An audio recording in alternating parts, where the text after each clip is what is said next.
দ্রুত সব জয়েন করে ফেলো, আজকে সাম্প্রতিকের ক্লাস নিব। হ্যাঁ, এখন একটা ক্লাস নিব, 3টার সময় আরেকটা ক্লাস নিব সাম্প্রতিকের।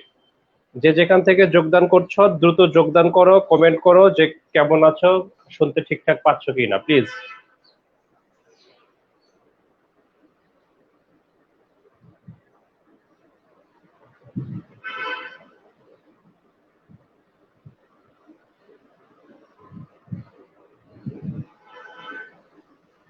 কমেন্ট দেখার জন্য আমাকে মাঝে মাঝে পিছনে আসতে হয়, এটা হলো সমস্যা। আহ বাসা থেকে ক্লাসে যোগদান করছি আজকে।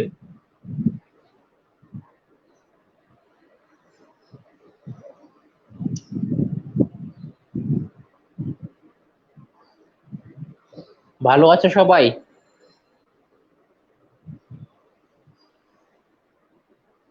আশা করছি সবাই ভালো আছো।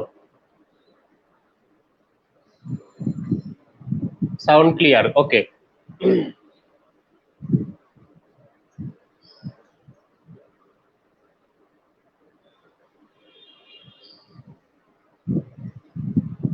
আমরা আজকে সাম্প্রতিক ক্লাস করব, এবং আজকে এখন একটা 3টার সময় আরেকটা ক্লাস হবে। এই দুটা ক্লাসের মধ্য দিয়ে এই দুটা ক্লাসের মধ্য দিয়ে আন্তর্জাতিক বিষয়াবলী ক্লাস আজকে শেষ হবে। সাথে কিছু সাজেশন দিব তোমাদের।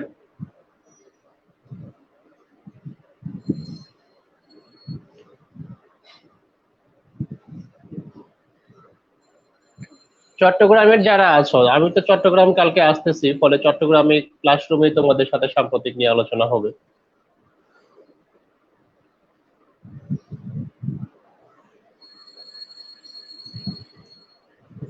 ইনশাল্লাহ সামনের মাসে তোমাদের সাথে অফলাইনে রিটেন ক্লাসে দেখা হবে।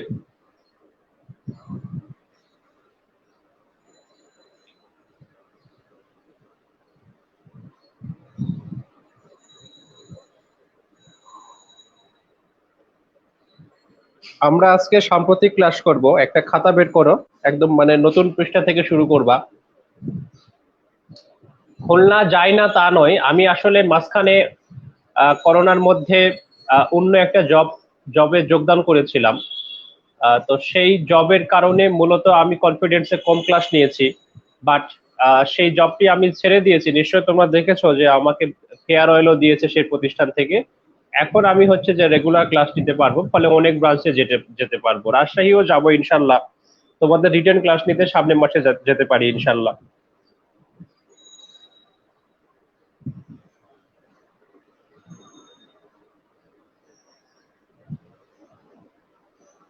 রংপুর দিনাজপুরের দিকে যাওয়া হয়নি, হয়তো কখনো একবার যাব।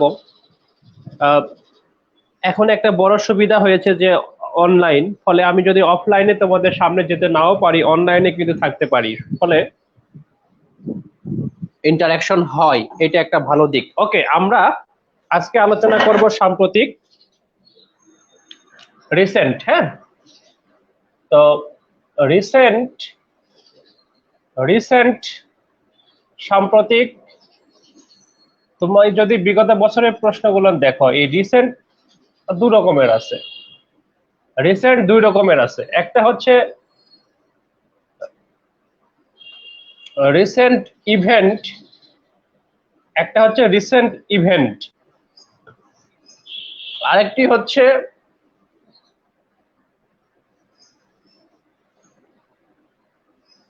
Context of recent event. Context of recent event, এই দুটো জায়গা থেকে প্রশ্ন হয়। সেটা কি? দুটো জায়গায় কি, একটা হচ্ছে যে রিসেন্ট কোন একটি ঘটনা ঘটেছে, 3 মাস আগে একটি ঘটনা ঘটেছে, সেই 3 মাস আগের ঘটনা থেকে একটা প্রশ্ন দিল, সেটা রিসেন্ট ইভেন্ট থেকে প্রশ্ন। আর কনটেক্সট অফ রিসেন্ট ইভেন্ট কি, 4 মাস আগে একটা ঘটনা ঘটেছে, প্রশ্নকর্তা ওই সময় প্রশ্ন করতে যাচ্ছেন, ঠিক রিসেন্ট ঘটনাটা না প্রশ্ন দিয়ে ওই ঘটনার পরিপ্রেক্ষিতে তার কনটেক্সট থেকে, তার ব্যাকগ্রাউন্ড থেকে প্রশ্ন দিয়ে বসলেন। সাধারণত যদি আমরা 35 থেকে 38, 40 বিসিএস প্রশ্নগুলো দেখি, আমরা দেখব যে বেশিরভাগ ক্ষেত্রে প্রশ্ন হয় হচ্ছে context of the recent event থেকে। Context of the recent event থেকে প্রশ্ন হওয়ার হার বেশি ইভেন্টের তুলনায়। কিন্তু লাস্ট যে দুটো বিসিএস হলো 41, সেখানেও কিছু ইভেন্ট থেকেই প্রশ্ন দিয়েছিল। আবার ডাক্তারদের জন্য যে স্পেশাল বিসিএসটা হলো 42তম, সেখানেও কিছু প্রশ্ন ইভেন্ট থেকে দিয়েছিল। ফলে আমরা কি করব, আমরা ইভেন্টও পড়াশোনা করব, আমরা ইভেন্টের কিছুটা ব্যাকগ্রাউন্ড থেকেও পড়াশোনা করব। আমি আরেকটু তোমাদেরকে এটা খোলাসা করি, উদাহরণ দেই দুটা। 37তম বিসিএস প্রিলিমিনারির একটি প্রশ্ন, প্রশ্নটা হচ্ছে এরকম যে জেসিপিওএ কবে স্বাক্ষরিত হয়, কবে স্বাক্ষরিত হয়। এই প্রশ্নটা হচ্ছে গিয়ে রিসেন্ট ইভেন্ট থেকে। এই প্রশ্নটা হচ্ছে রিসেন্ট ইভেন্ট থেকে। এইটার একটা উত্তর তো নিশ্চয়ই আছে। উত্তরটা এখন জানাটা মেন বিষয় নয়, আমরা জাস্ট বুঝতেছি যে আসলে কি টাইপের প্রশ্ন হয়। 14 জুলাই 2015। আচ্ছা, দেখো 38-এর একটা প্রশ্ন বলি। 38-এর রিসেন্ট ইভেন্ট ছিল হচ্ছে যে প্রতিদিন দলে দলে রোহিঙ্গা মিয়ানমার থেকে বাংলাদেশে প্রবেশ করতেছিল। দলে দলে রোহিঙ্গা মিয়ানমার থেকে বাংলাদেশ প্রবেশ করতেছিল। প্রতিদিন রোহিঙ্গা আসে, পত্রিকায় ছাপা হয়। 1 মাস পরে কারেন্ট অ্যাফেয়ার যোগ করে 1 পৃষ্ঠা করে লেখে কয়জন আসলো, কোথায়, কোন ক্যাম্পে আশ্রয় নিচ্ছে, হ্যান ত্যান এসব দিয়ে। কিন্তু প্রশ্নটা হলো যে রোহিঙ্গারা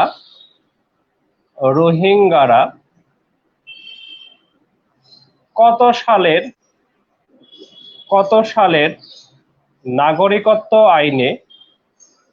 সালের নাগরিকত্ব আইনে বাদ পড়ে। এরকম ভাষাটা হয়তো ভিন্ন হইতে পারে, আইনে বাদ পড়ে। মানে এইটা ছিল হচ্ছে প্রশ্ন, যেটার উত্তর হচ্ছে 1982 সাল। তো এই যে 1982 সালের ঘটনা, এটা তো আর মানে রিসেন্ট ইভেন্ট না, কিন্তু রিসেন্ট ইভেন্টটা হচ্ছে রোহিঙ্গা দলে দলে আসতেছিল।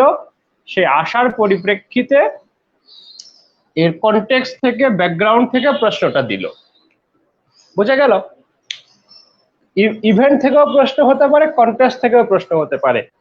কনটেক্সট থেকে প্রশ্ন হওয়ার সংখ্যা বেশি, কনটেক্সট থেকে প্রশ্ন হওয়ার সংখ্যা বেশি। ফলে কনটেক্সট কিন্তু যে কোনো রিসেন্ট ঘটনার একটু হলেও ব্যাকগ্রাউন্ডটা আমাদেরকে পড়তে হবে।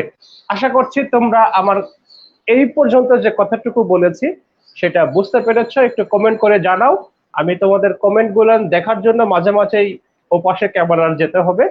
তোমরা কমেন্ট করতে থাকো, আমি কিন্তু কমেন্ট অবশ্যই তোমাদের দেখব। তোমাদের প্রশ্নগুলো না আমি নিব, কিন্তু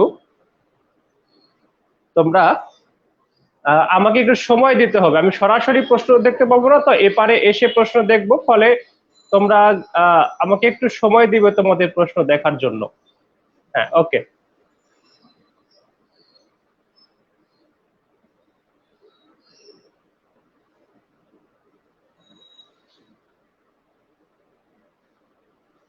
এই হলো বিষয়। তাহলে আমরা এখন যেটি প্রথমে একটু আলাপ করে নিব, সেটি হচ্ছে যে সাজেশন আলোচনা করব। মানে সাজেশন একটা দিব, হ্যাঁ, যে কি কি টপিক পড়তে হবে সেই সাজেশনটা আমরা লিখব। তারপরে আমরা আলোচনাটাকে শুরু করব। ওকে, সাজেশন আমরা প্রথমে দিব।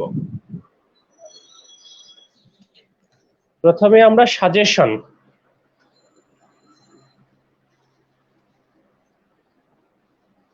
সাম্প্রতিক সাজেশন, রিসেন্ট সাজেশন, রিসেন্ট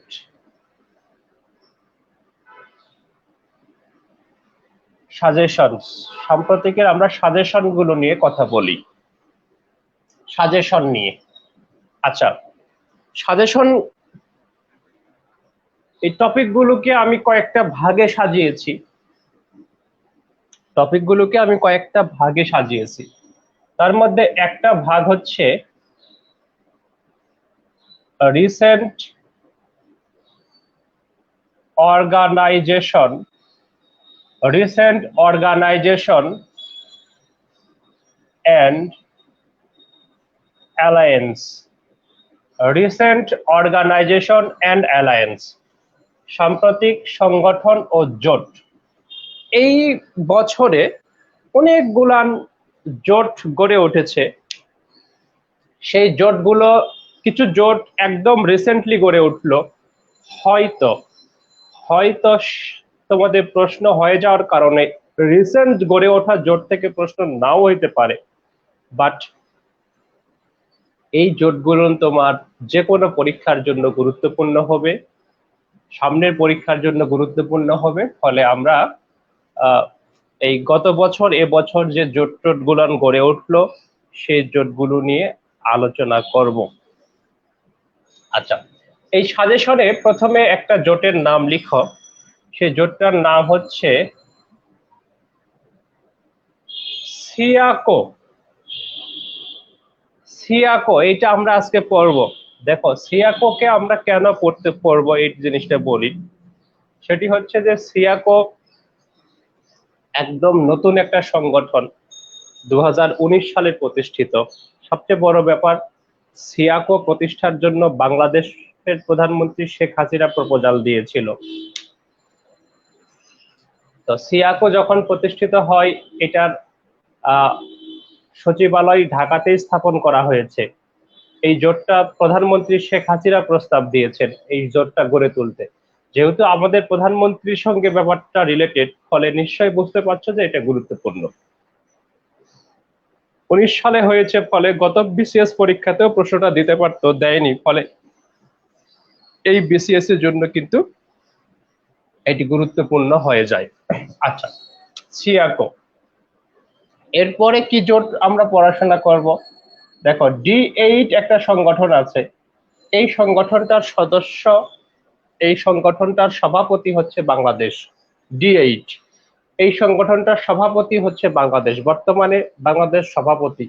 ফলে এইটা আমাদেরকে আসলে পড়তে হবে বেশ গুরুত্ব দিয়ে, এই সংগঠনটা। এবং আমাদের দেশে D8 এর সম্মেলন হওয়ার কথা ছিল, সেই সম্মেলনটা হয়েওছে, কিন্তু ভার্চুয়ালি হয়েছে। আমাদের প্রধানমন্ত্রী শেখ হাসিনা এই সম্মেলনে সভাপতিত্ব করেছেন। দ্যাট ইজ হোয়াই এইটা একটা গুরুত্বপূর্ণ সংগঠন, আমাদেরকে এই সংগঠনটাকে গুরুত্ব দিয়ে পড়তে হবে। ওকে, D8 এর পরে আমরা কিছু জোট পড়াশোনা করব। সব সময়ের জন্য গুরুত্বপূর্ণ হচ্ছে, সকল পরীক্ষার জন্য গুরুত্বপূর্ণ হচ্ছে BRI।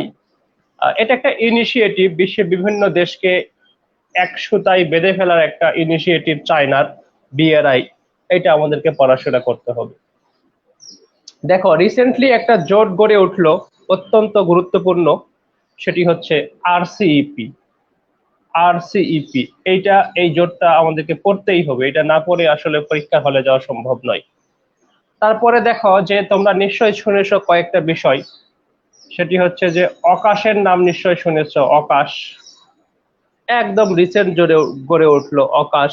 হ্যাঁ, আচ্ছা, G7 যে সংগঠনটা আছে, তারা একটা সম্মেলন করে, তারা একটা নতুন একটা প্ল্যানিং তারা দিয়েছে, সেটি হচ্ছে B3W। ফলে এইটাকে আমাদেরকে পড়তেই হবে, এটাকে আমাদের পড়তেই হবে।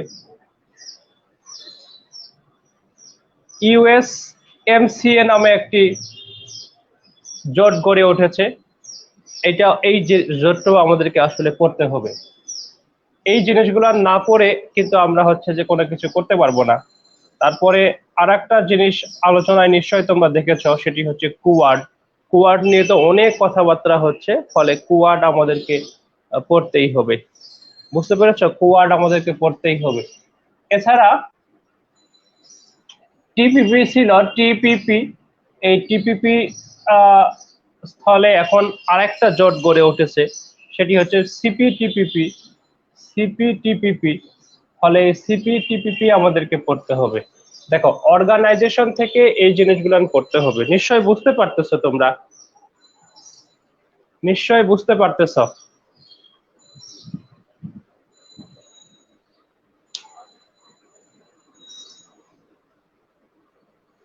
এই বলো, সাম্প্রতিক সংগঠনগুলো লিখতে পেরেছো সবাই? কি আমাদেরকে পড়তে হবে?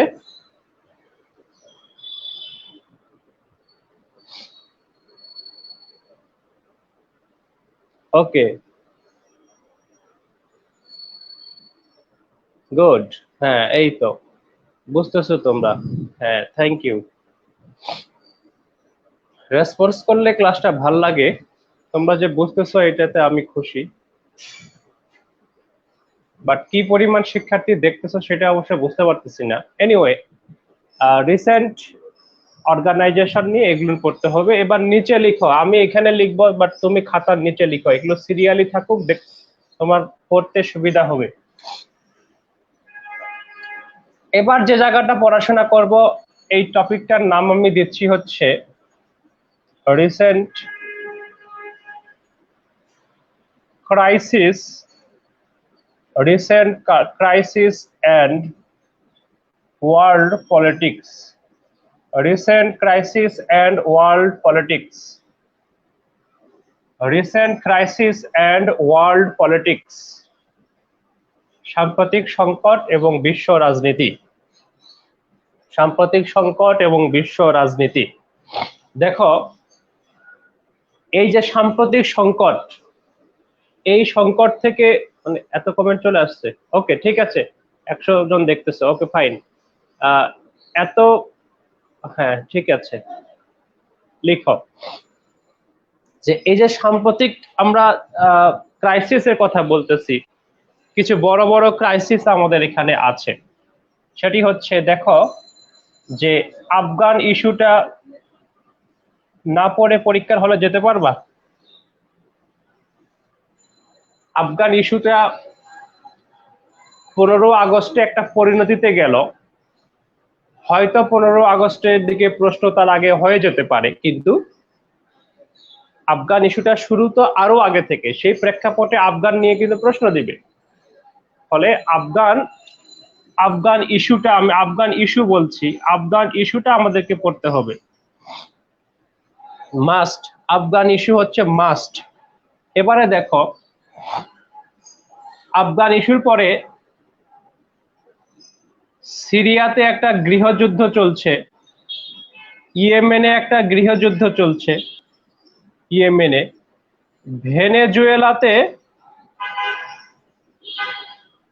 ভেনেজুয়েলাতে মানুষ না খেয়ে আছে। এই যে তালিকাটা, সিরিয়া, ইয়েমেন, ভেনেজুয়েলার এই তালিকাটা আমি করতেছি, তোমাদের সামনে উপস্থাপন করতেছি, এটা কিন্তু আমার তালিকা তৈরি করা না। এইটা জাতিসংঘ বলতেছে পৃথিবীর মোস্ট ক্রাইসিস হচ্ছে এই যে সিরিয়া, ইয়েমেন, ভেনেজুয়েলা, এগুলো জাতিসংঘের করা তালিকা। আরেকটা ঘটনা ঘটতেছে, সেটি হচ্ছে টাইগ্রে ওয়ার। এইটা তোমরা নিশ্চয় জানো। এইটা নিয়ে এবারের টাইগ্রে, এই টাইগ্রে ওয়ার, এই টাইগ্রে যুদ্ধ নিয়ে এবারে জাতিসংঘের সাধারণ সভায় আলোচনাও হয়েছে। এই টাইগ্রে যুদ্ধ নিয়ে জাতিসংঘের সাধারণ সভায় আলোচনা হয়েছে। ফলে ইস্যুটা গুরুত্বপূর্ণ। ওকে, আরো কিছু ঘটনা এখানে আছে। ঘটনা কি, তোমরা নিশ্চয় দেখেছ যে ইসরায়েলে বিভিন্ন দেশ দূতাবাস স্থাপন করতেছে জেরুজালেমে। আরব দেশ দূতাবাস স্থাপন করছে, আরব দেশ ইসরায়েলকে স্বীকৃতি দিচ্ছে। তারপরে হচ্ছে ইসরায়েলের সঙ্গে হামাসের কিছুদিন আগেই মে মাসে একটা কনফ্লিক্ট হলো। ওই কনফ্লিক্টের সময় আলোচনায় আসলো নতুন করে একটা জিনিস, আয়রন ডোম। ফলে নানান ইস্যু কিন্তু আছে কি কেন্দ্রিক, প্যালেস্টাইন ইসরায়েল কেন্দ্রিক। ফলে এই রিসেন্ট ক্রাইসিস এন্ড ওয়ার্ল্ড পলিটিক্সে আমরা প্যালেস্টাইন ইসরায়েল ক্রাইসিসটাকে রাখবো। এটা কিন্তু না পড়ে গেলে মানে পরীক্ষা হলে যেতে পারবো না, এরকম হচ্ছে এই বিষয়গুলো। ওকে, তারপরে যদি তুমি দেখো নিচের দিকে লিখো, আমি পাশে লিখতেছি, উত্তর কোরিয়ার সাথে মাখো মাখো সম্পর্ক খুব কম দেশের। তার মধ্যে একটা দেশ হচ্ছে, যে দেশগুলোর সাথে তাদের মাখো মাখো সম্পর্ক, সেরকম একটা দেশ হচ্ছে মালয়েশিয়া। কিন্তু এই মালয়েশিয়ার সঙ্গে তারা কূটনৈতিক সম্পর্ক ছিন্ন করেছে। মালয়েশিয়াও তাদের সাথে কূটনৈতিক সম্পর্ক ছিন্ন করেছে। মালয়েশিয়া তো ঘোষণা দিয়েছিল যে 48 ঘন্টার মধ্যে উত্তর কোরিয়া তাদের সকল ডিপ্লোম্যাটকে মালয়েশিয়া থেকে উইথড্র না করলে এদের সবাইকে গ্রেপ্তার করা হবে, মানে একটা বড় রকমের থ্রেট দিল। এবং এটা নিয়ে কিন্তু নানান কাহিনী টাহিনী ঘটলো। ফলে এই যে নর্থ কোরিয়া মালয়েশিয়া ইস্যুটা আমরা পড়বো। এই নর্থ কোরিয়া মালয়েশিয়া ইস্যুটা পড়তে গিয়ে আমরা এটিও পড়বো যে মালয়েশিয়াও একটা পলিটিক্যাল টার্ময়েলের মধ্য দিয়ে যাচ্ছে। মালয়েশিয়াতে কিন্তু সরকার পরিবর্তন বারবার হচ্ছে। 18 থেকে এই 21 সাল আসতে 3জন প্রধানমন্ত্রী সেখানে দায়িত্ব পালন করলো, মানে প্রতিনিয়ত হচ্ছে সেখানে প্রধানমন্ত্রী চেঞ্জ হচ্ছে। এই ঘটনাগুলোর এখানে কিন্তু আছে। আচ্ছা, জাপানেও সরকার পরিবর্তন হয়েছে, ফলে জাপান নিয়ে একটু জানা প্রয়োজন। নেপালে সরকার পরিবর্তন হয়েছে, ফলে নেপাল নিয়ে একটু আমাদের জানা প্রয়োজন। নেপালে সরকার পরিবর্তন হয়েছে। ওকে, আরেকটা জিনিস হচ্ছে যে আমাদের পাশের দেশ মিয়ানমারে তো একটা ক্রাইসিস চলছে না, মিয়ানমারে ক্রাইসিস একটা চলছে। ফলে মিয়ানমার ক্রাইসিসটা নিয়ে আমাদেরকে একটু পড়তে হবে। মিয়ানমারে সেনা শাসন চলছে এবং সেখানে তো রোহিঙ্গা ইস্যুটা তো আছেই। ফলে মিয়ানমারকেও আমাদের এইখানে রাখতে হবে আলোচনায়। এই হচ্ছে বিষয়। দেখো এই বিষয়গুলো লিখতে পারলো কিনা, এই বিষয়গুলো লিখতে পারলে কিনা। ব্রেকআপ কেন? ব্রেকআপ যে ভাই কত কারণে হয়, এখন কতজন ব্রেকআপ করছে। যে ইভা রহমান নাকি ব্রেকআপ করলো, আবার বিয়েও করলো। আমাকে একটু পানি দিয়ে দিও তো।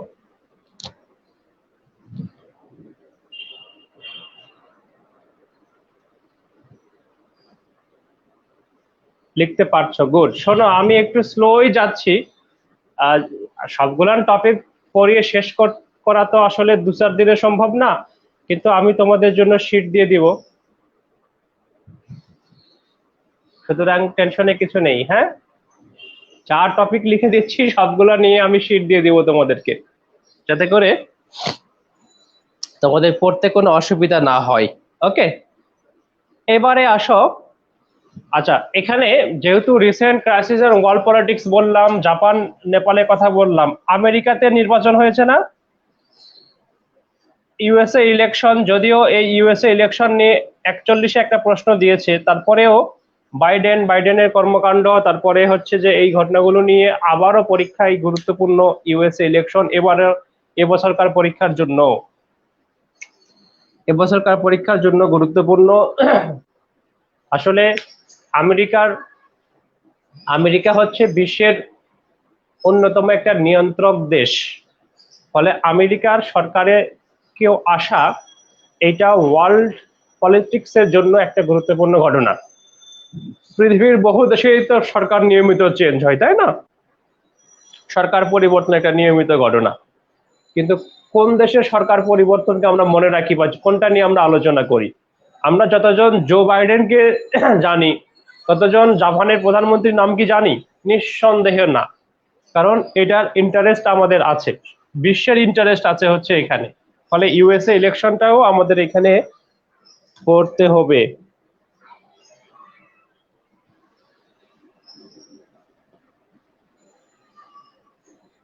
রিসেন্ট অর্গানাইজেশন গেল, রিসেন্ট ক্রাইসিস গেল, এবার আসো recent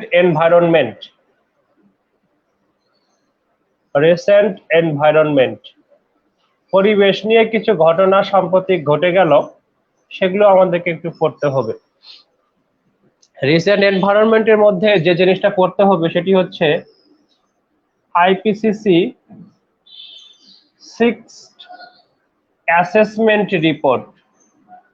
IPCC 6th assessment report. খেয়াল করো যে এই রিপোর্টটা যে আইপিসিসি দিল, বলা হচ্ছে কি জানো, এ পর্যন্ত পরিবেশ বিষয়ক যতগুলো রিপোর্ট বিভিন্ন সংস্থা দিয়েছে, ইনক্লুডিং আইপিসিসি বা জাতিসংঘের অন্যান্য অর্গান, সবচেয়ে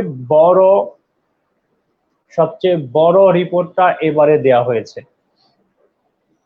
জাতিসংঘের মহাসচিব যিনি আন্তোনিও গুতেরেস, তিনি বলেছেন যে এই রিপোর্টটা হচ্ছে red code for the humanity. মানে বিশ্ব মানবতার জন্য একটা রেড কোড, মানে তিনি বলেছেন যে এত ডিটেইল একটা রিপোর্ট আর হয় না। তো সেই রিপোর্টে বিশ্বের টেম্পারেচার কোথায় যাবে, কি হবে না হবে, এটার কি ভয়ানক পরিস্থিতির মধ্য দিয়ে আমাদেরকে যেতে হবে, এই বিষয়গুলা এইখানে অন্তর্ভুক্ত আছে। ফলে এই রিপোর্টে কি আছে সেটা আমাদেরকে পড়তে হবে। ইউরোপের দেশগুলান একটা গুরুত্বপূর্ণ উদ্যোগ গ্রহণ করেছে, গ্রিন ডিল। এই গ্রিন ডিলের মধ্য দিয়ে ইউরোপ পৃথিবীর প্রথম কার্বন নিউট্রাল কন্টিনেন্ট, কার্বন নিরপেক্ষ মহাদেশে পরিণত হবে। ফলে এই গ্রিন ডিলটা আমাদেরকে পড়াশোনা করতে হবে। প্যারিস প্যাক্ট, যেটা তোমরা জানো, পড়াশোনা করেছো, এই প্যারিস প্যাক্ট থেকে আমেরিকা বেরিয়ে গিয়েছিল, কিন্তু আবারও প্যারিস প্যাক্টে আমেরিকা এই বছর এসেছে। ফলে এই ইউএস এর আসা যাওয়ার কারণে প্যারিস প্যাক্ট গুরুত্বপূর্ণ হয়ে উঠেছে। এমনিতেই প্যারিস প্যাক্ট গুরুত্বপূর্ণ জিনিস। ভি20 গ্রুপ এইটার বাংলাদেশ চেয়ারপারসন, বাংলাদেশ সভাপতি। বাংলাদেশ যেহেতু এটার সভাপতি, সেহেতু সংগঠনটা গুরুত্বপূর্ণ। COP26 এটা অবশ্য তোমাদের পরীক্ষার পরে হবে, যেহেতু তোমাদের পরীক্ষা 29 তারিখে হচ্ছে। তোমাদের পরীক্ষা হবে এই কপটা শুরু হওয়ারও কথা। আমরা একটু জানবো আর কি যে এই কপটা কোথায় অনুষ্ঠিত হবে, পরবর্তী কপটা কোথায় হতে পারে, সেই বিষয়টা নিয়ে একটু আলাপ। তো রিসেন্ট এনভায়রনমেন্ট নিয়ে মূলত এইটাই। নিশ্চয়ই কোনো প্রশ্ন তোমাদের আছে, এবং থাকলে তোমরা সেই প্রশ্ন করবে। 13টা কমেন্ট চলে আসছে।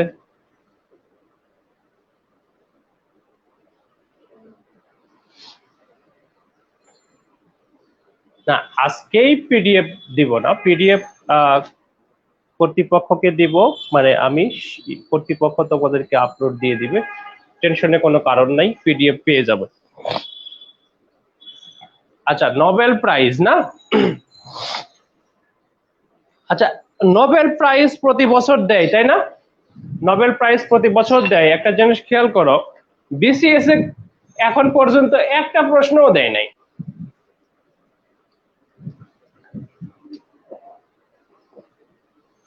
খেয়াল করছো?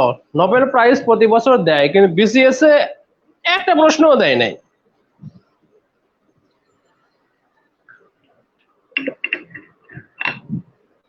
এবছরের নোবেল প্রাইজ ঘোষণা হচ্ছে, এই ঘোষণা থেকে নিশ্চয় তোমাদের পরীক্ষায় আসবে না।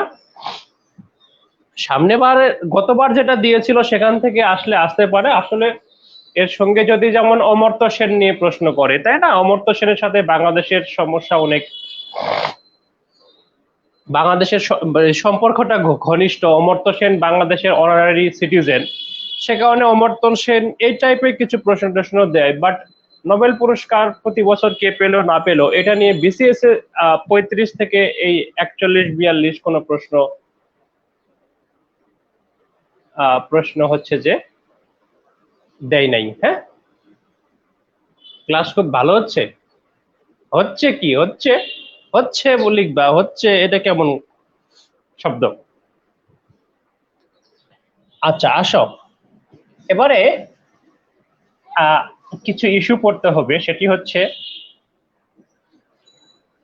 আর রিসেন্ট এনভায়রনমেন্টের মধ্যে নোবেল প্রাইজ। ইস্যুটা হচ্ছে, লিখো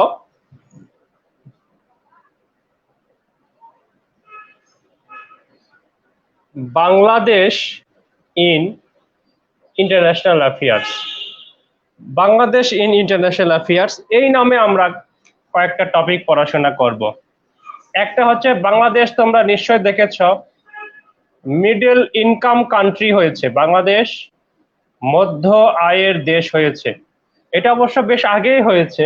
ফলে মিডল ইনকাম কান্ট্রি কারে কয়, হাই ইনকাম কান্ট্রি কারে কয়, সেটা আমাদের জানা উচিত। আরেকটা ঘটনা বাংলাদেশ ঘটিয়ে ফেলেছে, সেটি হচ্ছে এলডিসি গ্রাজুয়েশন এলডিসি গ্রাজুয়েশন। আচ্ছা বলো তো, বাংলাদেশ কি এলডিসি থেকে উত্তরণ ঘটেছে? বাংলাদেশের এলডিসি থেকে উত্তরণ ঘটেছে?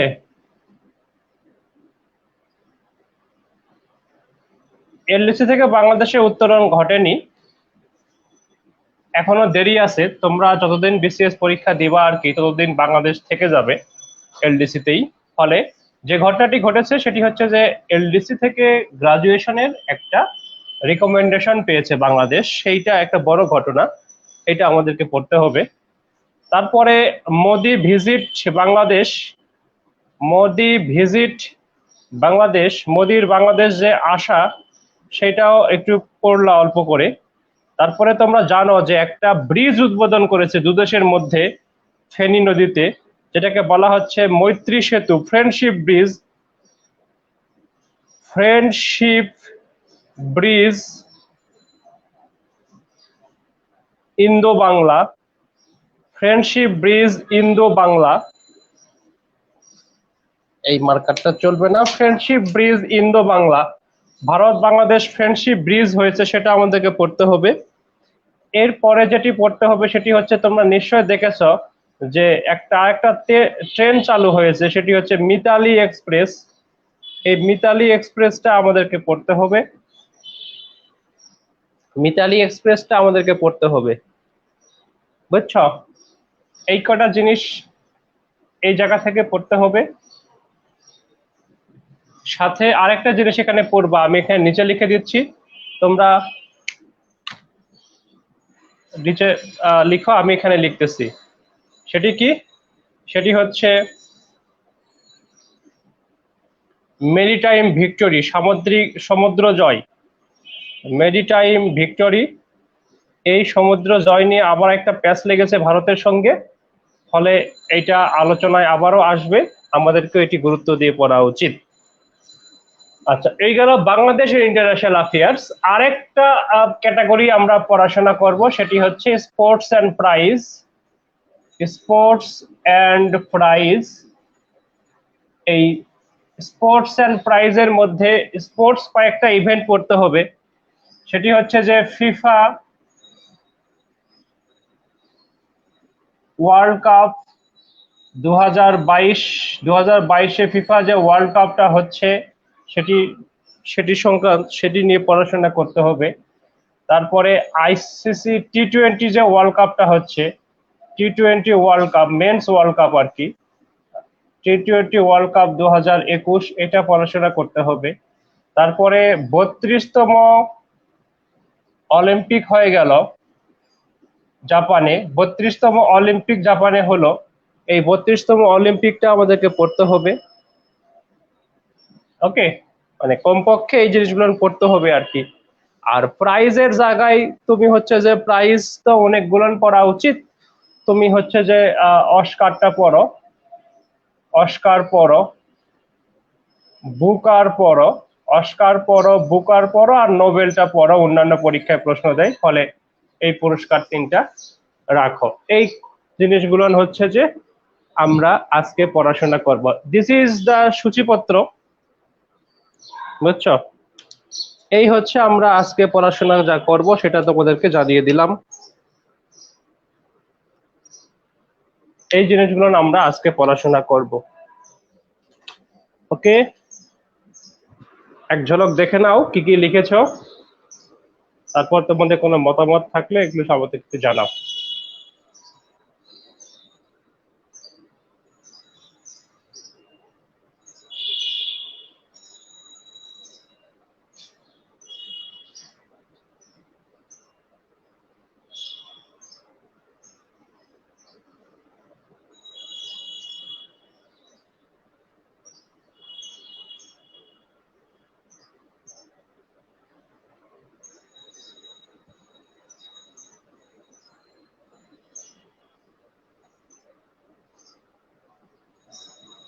ফিফা ওয়ার্ল্ড কাপ সামনে বছর হবে আর কি, 22-এ হবে কাতার ওয়ার্ল্ড কাপ। প্রস্তুতি শুরু হয়ে গেছে ব্যাপকভাবে, নিশ্চয় তোমরা দেখেছো।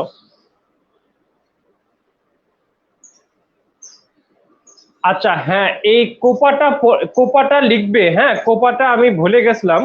কোপাটা এবার অবশ্যই লিখবে, কারণ যেহেতু একটা দেশ অনেক দিন ধরে কাপ পায় না, কাপ পায় না, কাপ পায় না, 28 বছর পর পাইছে, এটা একটা গুরুত্বপূর্ণ ঘটনা। ফলে কোপাটা লিখে রাখো, কোপা লিখো, হ্যাঁ প্লিজ কোপাটা লিখো, কোপাটা লিখো। কারণ এই কোপার গুরুত্বপূর্ণ। ব্রাজিল জিতলে এটা গুরুত্বপূর্ণ হতো না, কারণ ব্রাজিল তো জিতেই। বাট একটা দেশ যেহেতু জিতছিল না গত 28 বছর ধরে, তো এতদিন পরে যেহেতু জিতলো, ফলে সেটা একটা কিন্তু ঘটনা, কোনো ব্যতিক্রম মানেই সেটি গুরুত্বপূর্ণ, ফলে এটা পড়তে হবে।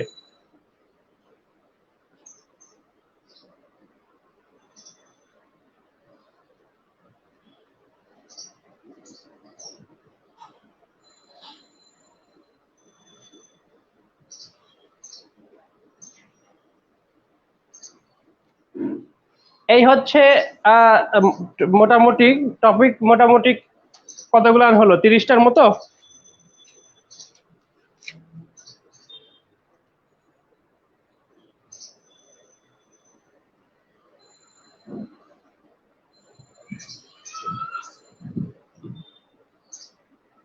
আমি ফুটবল বুঝি না ভালো, ফুটবল সেরকম দেখিও না,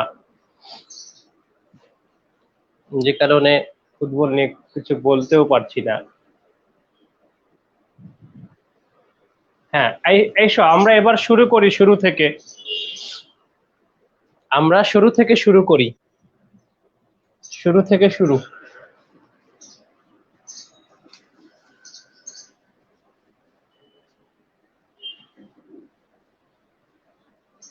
beginning from the very beginning, শেকড় থেকে শিখরে যাব, গোড়া থেকে শুরু।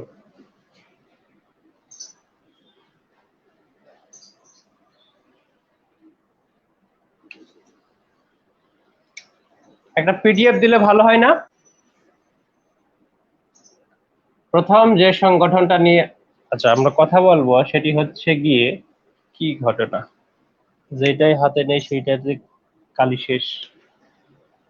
সেটি হচ্ছে সিয়াকো। সিয়াকোটার পূর্ণ রূপ হচ্ছে সাউথ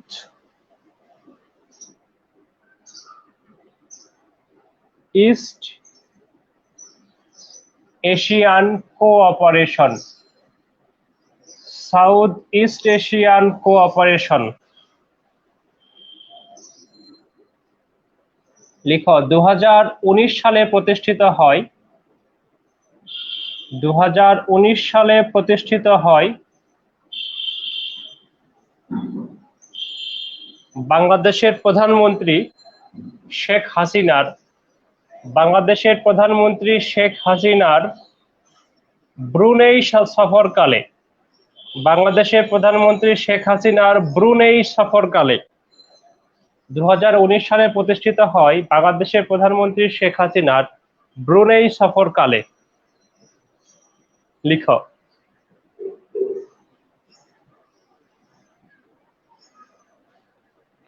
সদস্য, সদস্য, সদস্য হচ্ছে 5, সদস্য হচ্ছে 5, দেশগুলোর নাম লিখো। 5 নম্বরের নামটা তো বলেই ফেলেছি, ব্রুনেই। দেখো বাংলাদেশ যে আছে এটা তো বুঝতে পারছো, বাকি 3টা দেশ, মালদ্বীপ, মালদ্বীপ এই দক্ষিণ এশিয়ার, আর এদিক থেকে মালয়েশিয়া, ইন্দোনেশিয়া, মালয়েশিয়া, ইন্দোনেশিয়া। খেয়াল করো বাংলাদেশ এবং মালদ্বীপ এই দেশগুলো হচ্ছে দক্ষিণ এশিয়ার, এই দেশগুলো কোথাকার? দক্ষিণ এশিয়ার দেশ। আর মালয়েশিয়া, ব্রুনেই এটা হচ্ছে দক্ষিণ পূর্ব এশিয়ার দেশ, দক্ষিণ পূর্ব এশিয়ার দেশ। এই দক্ষিণ এশিয়ার দেশ 2টা এবং দক্ষিণ পূর্ব এশিয়ার 3টা, এই 5টা মিলে এই সংগঠনটা প্রতিষ্ঠিত হয়েছে 2019 সালে। নিচে লিখো সচিবালয়, নিচে লিখো সচিবালয়। সচিবালয় হচ্ছে ঢাকা, গুলশানে এটা সচিবালয়, গুলশানে এটা সচিবালয়। নিচে একটা তথ্য লিখবা, সেটি হচ্ছে ওআইসির ওআইসির 5 সদস্য নিয়ে এটি গঠিত। এরা সবাই কিন্তু ওআইসি সদস্য। লিখো ওআইসির 5 সদস্য নিয়ে এটি গঠিত।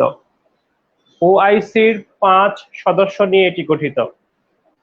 দেখো লিখতে পেরেছো কিনা? ওআইসির 5 সদস্য নিয়ে এটি গঠিত।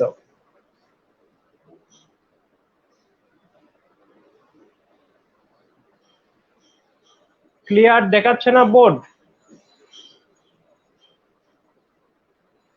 ডান, ওকে। মনে রাখবা যে এটা ওআইসির সদস্য নিয়ে এটা গঠিত। এবারে আমরা যেটি আলোচনা করব সেটি হচ্ছে,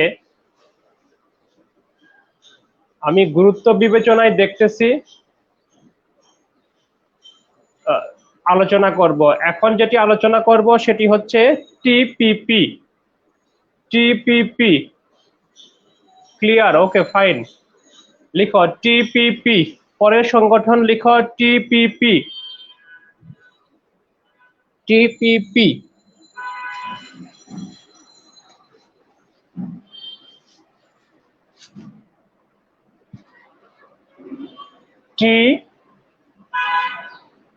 টিপিপি টিপিপির পূর্ণ রূপটা কি? Trans Pacific partnership. Trans Pacific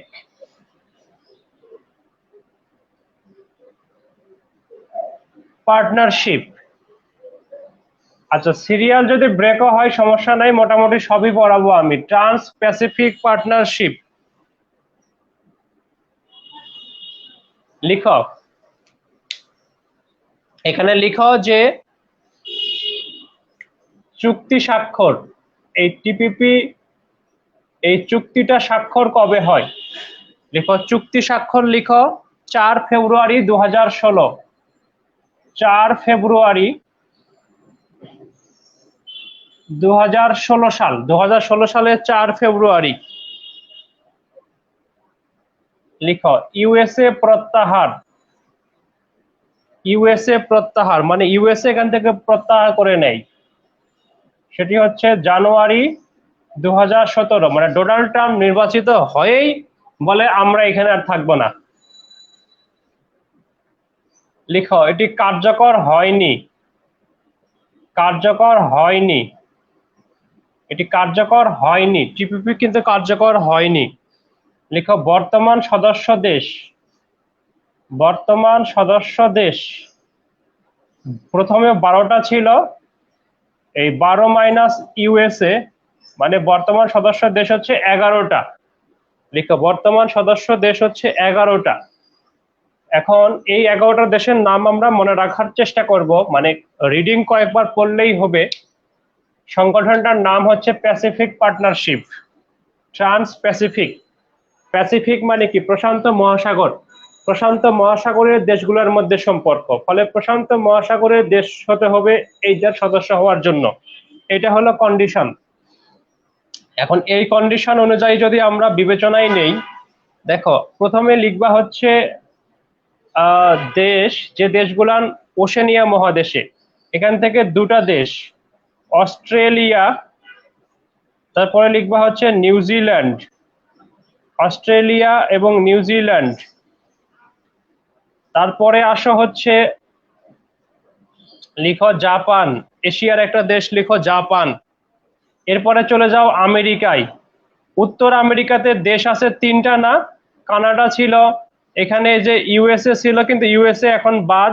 এখানে মেক্সিকো, মানে উত্তর আমেরিকার যে 3টা দেশ, 3টা এখানে ছিল, শুধু ইউএসএ বাদ যাবে। মেক্সিকো পর্যন্ত লিখবা। এরপরে দক্ষিণ আমেরিকার দেশ। দক্ষিণ আমেরিকার দেখো বাম দিকের যেগুলো দেশ সেগুলো হচ্ছে প্রশান্ত মহাসাগরে, ডান দিকের দেশগুলো হচ্ছে আটলান্টিক মহাসাগরে। বাম দিকে দেখো বিশাল অঞ্চল জুড়ে চিলি একা, তারপর দেখো পেরু, পেরু এবং চিলি, পেরু উপরে চিলির নিচে প্রশান্ত মহাসাগরের দিকে দক্ষিণ আমেরিকা মহাদেশে। এর পরের যে দেশগুলান সেগুলো হচ্ছে এই আসিয়ানের দেশ, এগুলো হচ্ছে মালয়েশিয়া, মালয়েশিয়া, মালয়েশিয়ার সঙ্গে, মালয়েশিয়া বললেই একটা দেশের নাম আমাদের মনে পড়ে, সেটি হচ্ছে সিঙ্গাপুর। মালয়েশিয়া, সিঙ্গাপুর, তারপরে হচ্ছে যে ব্রুনেই আর ভিয়েতনাম, ব্রুনেই আর হচ্ছে ভিয়েতনাম, ব্রুনেই ভিয়েতনাম, এই যে দেশগুলান 1 2 3 4 5 6, 1 2 3 4 5 6, এগুলো এগুলো কোথাকার দেশ? এগুলো মূলত আসিয়ানের সদস্য দেশ। আসিয়ান, আসিয়ান যে সংগঠনটা সেটা, এটা এটা কোথাকার? সাউথ আমেরিকার দেশ, সাউথ আমেরিকার দেশ। এই কানাডা, মেক্সিকো কোথাকার? নর্থ আমেরিকার দেশ, নর্থ আমেরিকা। এটা হলো ইস্ট এশিয়া, জাপান হলো পূর্ব এশিয়া, ইস্ট এশিয়া, আর এটা হলো ওশেনিয়া, ওশেনিয়া। ফলে এই এলাকা ভাগ করে যদি একটু মাথায় রাখো তাহলে দেশগুলোকে মনে থাকবে। সব যে দেশের নাম মনে রাখতে হবে ব্যাপারটি সেটাও না, বাট তোমাকে রিভাইজ দিতে হবে।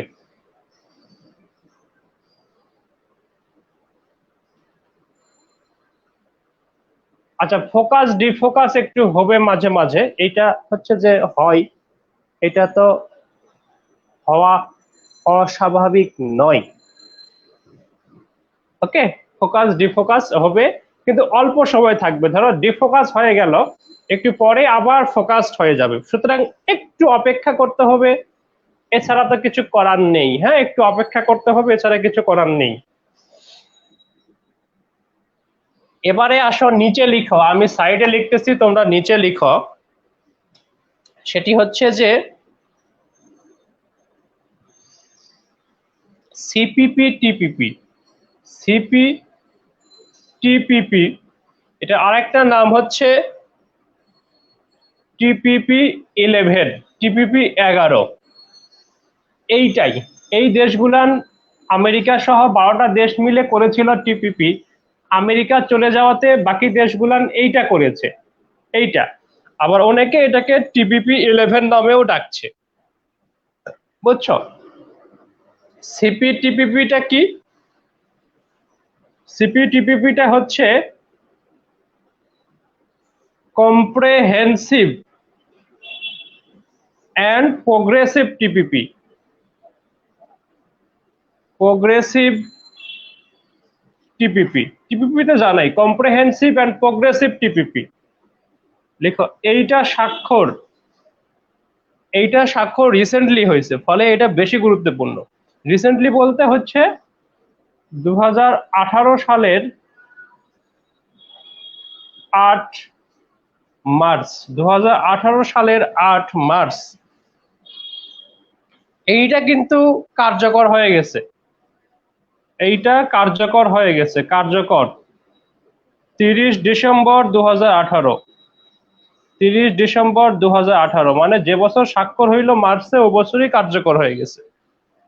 ঠিক আছে? আচ্ছা, এইখানে লিখবা সদস্য, সদস্য তো বুঝতেই পারছো, ওই টিপিপির আমেরিকার বাদ দিয়ে যে দেশগুলার, মানে 11টি দেশ হচ্ছে সদস্য, 11টি দেশ হচ্ছে এটার সদস্য। সিপিটিপিপি বা টিপিপি 11, যে দু নামে ডাকা হয়, আমরা দুটো নামই জেনে রাখবো, যে নামে পরীক্ষায় দেয় আমরা উত্তর করব।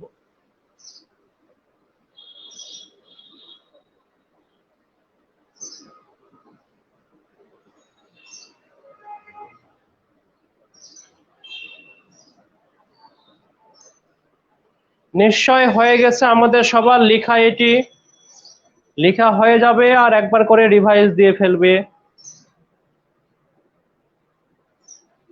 লেখা হয়ে যাবে আর একবার করে রিভাইজ দিয়ে ফেলবে, সঙ্গে সঙ্গে এক ঝলক দেখে ফেলবে, তাহলে এই চুক্তিগুলো, আচ্ছা এগুলো, এটার হেডকোয়ার্টার নাই, এই জোটগুলোর হেডকোয়ার্টার নাই, এটা হচ্ছে বাণিজ্য সংক্রান্ত জোট, এগুলো হচ্ছে বাণিজ্য সংক্রান্ত জোট। এই দেশগুলান বাণিজ্য সংক্রান্ত বিষয়ে একে অপরকে সহযোগিতা করবে, সেজন্য এই জোট তৈরি হয়েছে। ফ্রি ট্রেড করবে, সেজন্য এই জোট তৈরি হয়েছে। ফলে এটুকু আমরা বুঝে রাখবো যে এগুলো বাণিজ্য সংক্রান্ত জোট, এগুলো বাণিজ্য সংক্রান্ত জোট।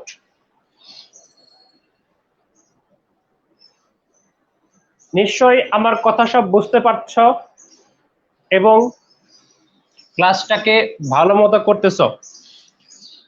এইবারে আমরা যেটি আলোচনা করব, জসিম ভাই তো বলছে যে এইটা পরীক্ষায় দিবেই, সেই সংগঠনটা হলো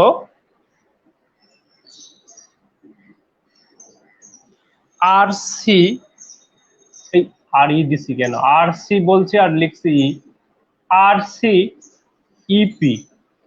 এটা নাকি এবারে পরীক্ষায় দিবেই, অনেকেই বলছে। সেটি হচ্ছে regional regional comprehensive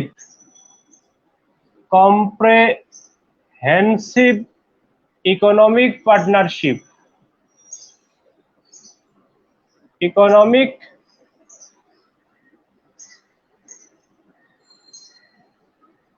partnership, regional comprehensive economic partnership.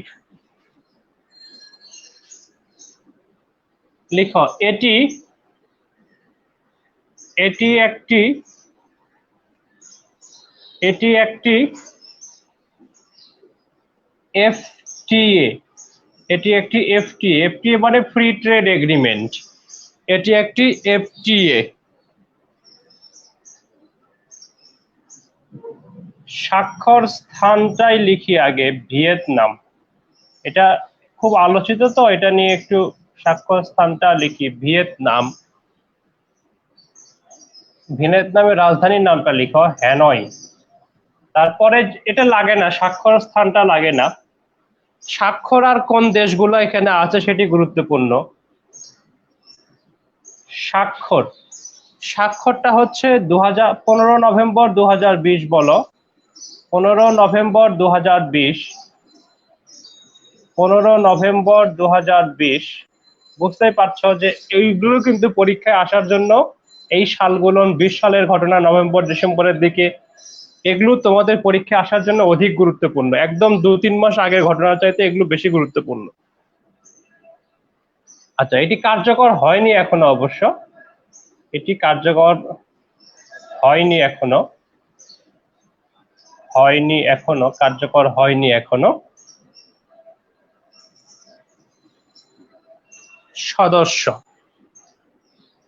সদস্য হচ্ছে 15টি। সদস্য হচ্ছে 15টি। এরা কারা সেটা আমাদেরকে একটু জানতে হবে। এটা জানা খুব সহজ, খুবই সহজ এটি জানা। এটি একটা কৌশল আছে এই 15টা দেশের নাম জানার। এফটিএ আমি বলেছি ফ্রি ট্রেড এগ্রিমেন্ট। এফটিএ হচ্ছে ফ্রি ট্রেড এগ্রিমেন্ট, মুক্ত বাণিজ্য চুক্তি।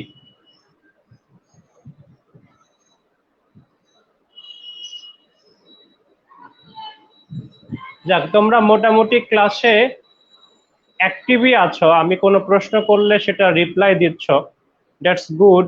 এটা ভালো লাগছে জেনে দেখে। হয় কি যে যখন তুমি হচ্ছে যে যুক্ত থাকো ক্লাসে, তখন ভালো লাগে আর কি, যে না ঠিক আছে রেসপন্স করছো। আর যখন রেসপন্স করো না, তখন তো হচ্ছে যে খারাপ লাগে। তবে অবশ্য আমার ক্লাসে রেসপন্স করেছো দেখেছি আমি সব ক্লাসেই, থ্যাংক ইউ, এই জন্য কৃতজ্ঞতা তোমাদের প্রতি।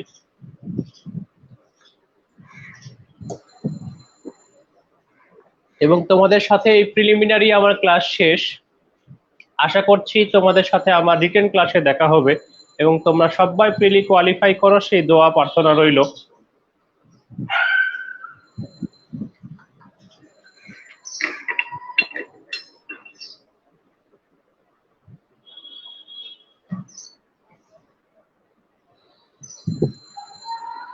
আচ্ছা, আমরা এবার 15টা সদস্য দেখব এইটার, যেটা 15টা সদস্য কারা। শোনো, এটা 15টা সদস্য কারা।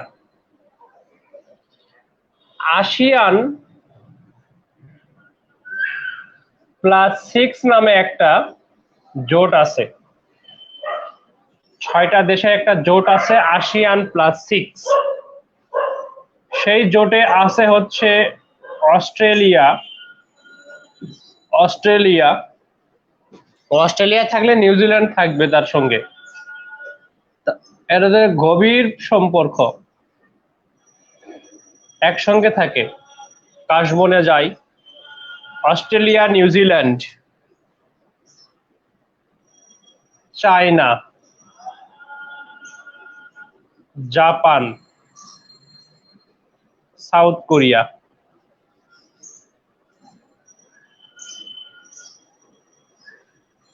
এর সঙ্গে আছে হচ্ছে ইন্ডিয়া, বুঝছো? এই হলো 6টা ASEAN+6 এর দেশ, মানে আসিয়ান দেশগুলোর সঙ্গে এই 6টা দেশ মিলে একটা জোট আছে ASEAN+6, এটার নাম। এই 6 এর দেশ হলো এই দেশগুলান।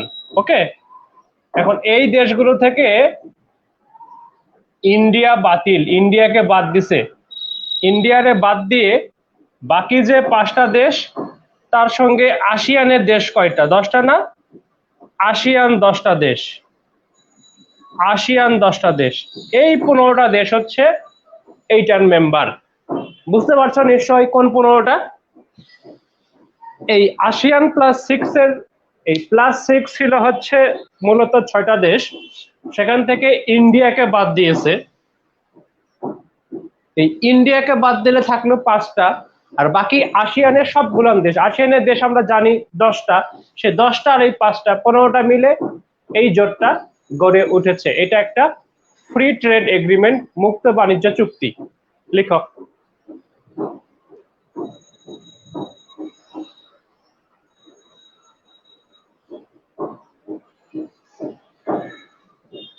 নীলক্ষেতে আমাকে একদিনও পাইলা না, এটা কথা ভাই। নীলক্ষেতে আমি যে গত মাসে ক্লাস নিলাম, এই মাসে 3 দিন ক্লাস নিব নীলক্ষেতে।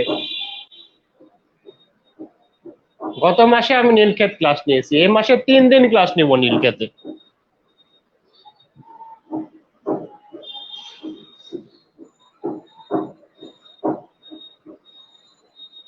বুঝছো? ওকে, এখন আসিয়ানের দেশগুলোর নাম কিন্তু তোমরা জানোই, ফলে আসিয়ান আর এখানে লিখতে হবে না, আসিয়ান লিখার আর কোনো প্রয়োজন এখানে নেই। ওকে, চলো এবারে খুব আলোচিত, খুব সমালোচিত একটা জিনিস, সেটি হচ্ছে belt and road initiative, BRI। যেমন আলোচিত তেমন সমালোচিত। Belt and road initiative, BRI, যেমন আলোচিত তেমন সমালোচিত। বিআরআই নিয়ে কিন্তু প্রশ্ন অনেকবার পরীক্ষায় দিয়েছে, পরপর 35-36 মনে হয় দুবারই দিল বিআরআই নিয়ে প্রশ্ন। বিআরআই নিয়ে রেগুলার প্রশ্ন হয়, বিভিন্ন পরীক্ষায় প্রশ্ন হয়। আসলে এটা একটা গুরুত্বপূর্ণ ঘটনা ওয়ার্ল্ড পলিটিক্স এর জন্য, ইন্টারন্যাশনাল রিলেশনের জন্য, যে কারণে এটি পরীক্ষায় দেয় খুব খুব খুব খুব করে। আমরা এখন যেটি আলোচনা করব সেটি হচ্ছে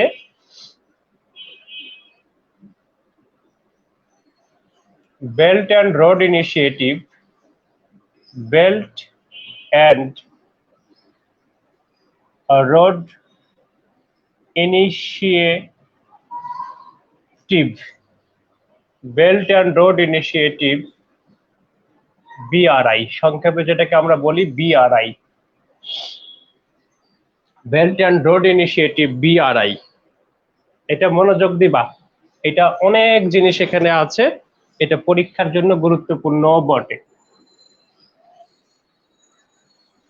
লিখো, চীনের আজীবন প্রেসিডেন্ট, চীনের আজীবন প্রেসিডেন্ট শি জিনপিং, চীনের আজীবন প্রেসিডেন্ট শি জিনপিং 2013 সালে ঘোষণা করেন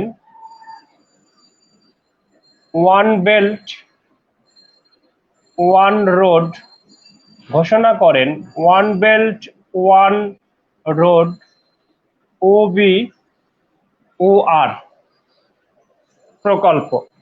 লিখো ঘোষণা করেন OBOR প্রকল্প,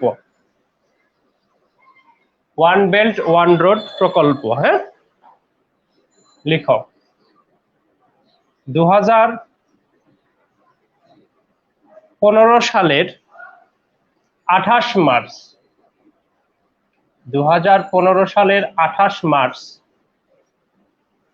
লিখো ন্যাশনাল, এটা চীনের হচ্ছে সরকারি সংস্থা, national development and reform commission, development and reform commission, national development and reform commission NDRC এর নামকরণ করে, এর বলতে OBOR এর নামকরণ করে belt and road initiative, belt and road initiative, belt and road initiative. লিখো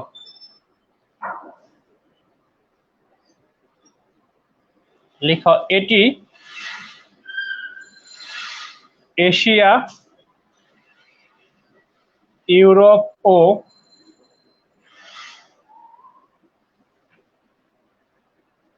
আফ্রিকার মধ্যে, এটা এশিয়া, ইউরোপ ও আফ্রিকার মধ্যে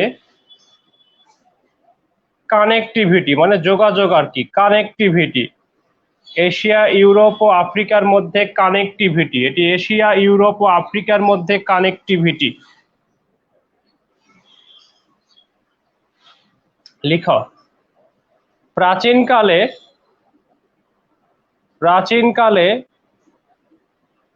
একটি কানেক্টিভিটি ছিল, প্রাচীনকালে একটি কানেক্টিভিটি ছিল যাকে বলা হতো সিল্ক রোড। প্রাচীনকালে একটি কানেক্টিভিটি ছিল যাকে বলা হতো সিল্ক রোড। লিখো তাই BRI কে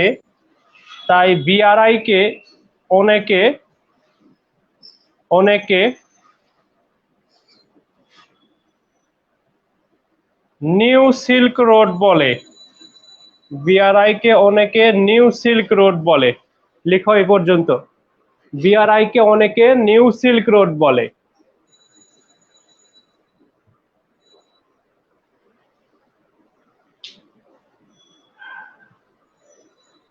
প্যান্ডোরা পেপারস এতটাই লেটেস্ট যে তোমাদের পরীক্ষায় এখন আসবে না। Reform commission, development and reform commission NDRC OBR এর নামকরণ করে belt and road initiative.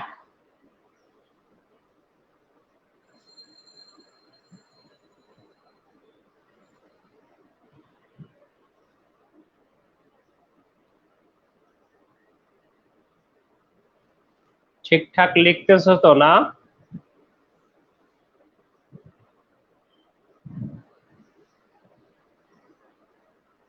Asia, Europe, Africa, Asia, Europe, Africa, Asia, Europe, Africa. শোনো, আমি আগামী কালকে ক্লাস নিব হচ্ছে চিটাগং এর হচ্ছে আমাদের GEC যে ব্রাঞ্চ, সেখানে পরশু GEC ব্রাঞ্চে ক্লাস নিব। তারপরের 3 দিন ক্লাস নিব হচ্ছে চকবাজার ব্রাঞ্চে ক্লাস নিয়েই এসে তারপরের দিন ঢাকায় ক্লাস নিব মিরপুর 10-এ,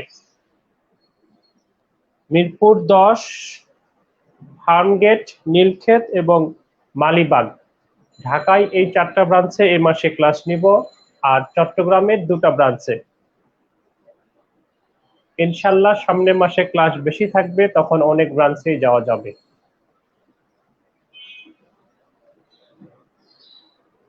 ক্লাস কি বুঝতেছ?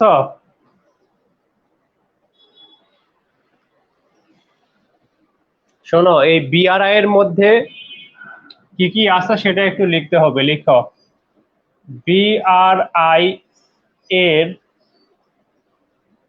উদ্যোগ, বিআরআই এর উদ্যোগ তিনটি, বিআরআই এর উদ্যোগ তিনটি বিষয় মিলে বিআরআই, তিনটি বিষয় মিলে বিআরআই। লিখো,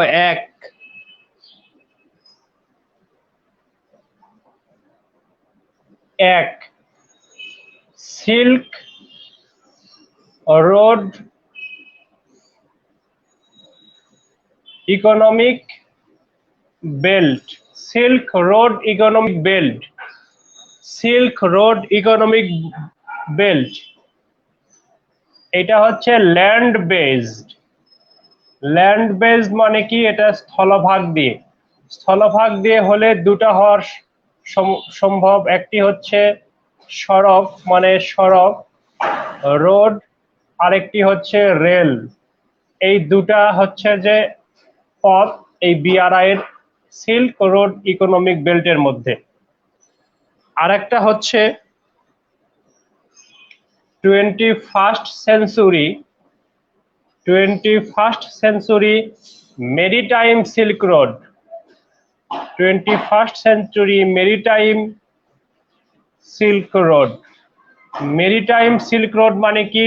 মেরিটাইম মানে হলো সমুদ্র, মেরিটাইম মানে কি? সমুদ্র। তার মানে এই 21st সেঞ্চুরি মেরিটাইম সিল্ক রোডটা হচ্ছে কি? সমুদ্র পথ, মানে সি রুট। সি রুট এটা হচ্ছে সমুদ্র পথে যোগাযোগ, সমুদ্র পথে যোগাযোগ। আরেকটা আছে সেটাও সমুদ্র পথে, আগে দুটা ছিল পরবর্তীতে আরেকটি যুক্ত করেছে, সেটি হচ্ছে পোলার সিল্ক রোড। পোলার সিল্ক রোড, পোলার সিল্ক রোড এটা একটু লিখবা। চীনের আর্কটিক প্ল্যানের অংশ হিসেবে, চীনের আর্কটিক প্ল্যানের অংশ হিসেবে পরবর্তীতে যুক্ত হয়। চীনের আর্কটিক প্ল্যানের অংশ হিসেবে পরবর্তীতে যুক্ত হয়, এটা লিখো। চীনের আর্কটিক প্ল্যানের অংশ হিসেবে পরবর্তীতে যুক্ত হয়।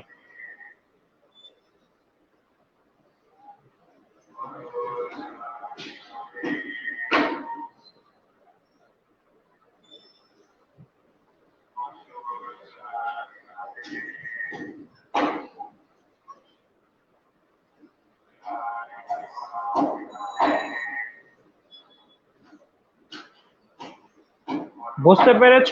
বিআরআই যে প্রকল্পটা, সে বিআরআই প্রকল্পে তিন ধরনের বিষয় আছে। বিআরআই প্রকল্পে তিন ধরনের বিষয় আছে। কি কি বিষয়? একটা হচ্ছে silk road economic belt, silk road economic belt একটা, সিল্ক রোড ইকোনমিক বেল্ট। আরেকটি হচ্ছে 21st century maritime silk road, এটা একটা সি রুট। আরেকটি হচ্ছে পোলার সিল্ক রোড।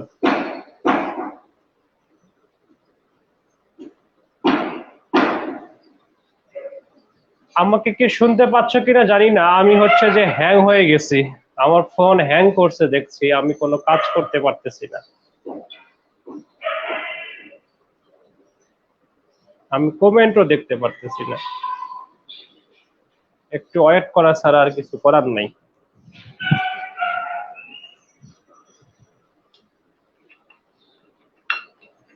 পানি খেয়ে নেই তাইলে।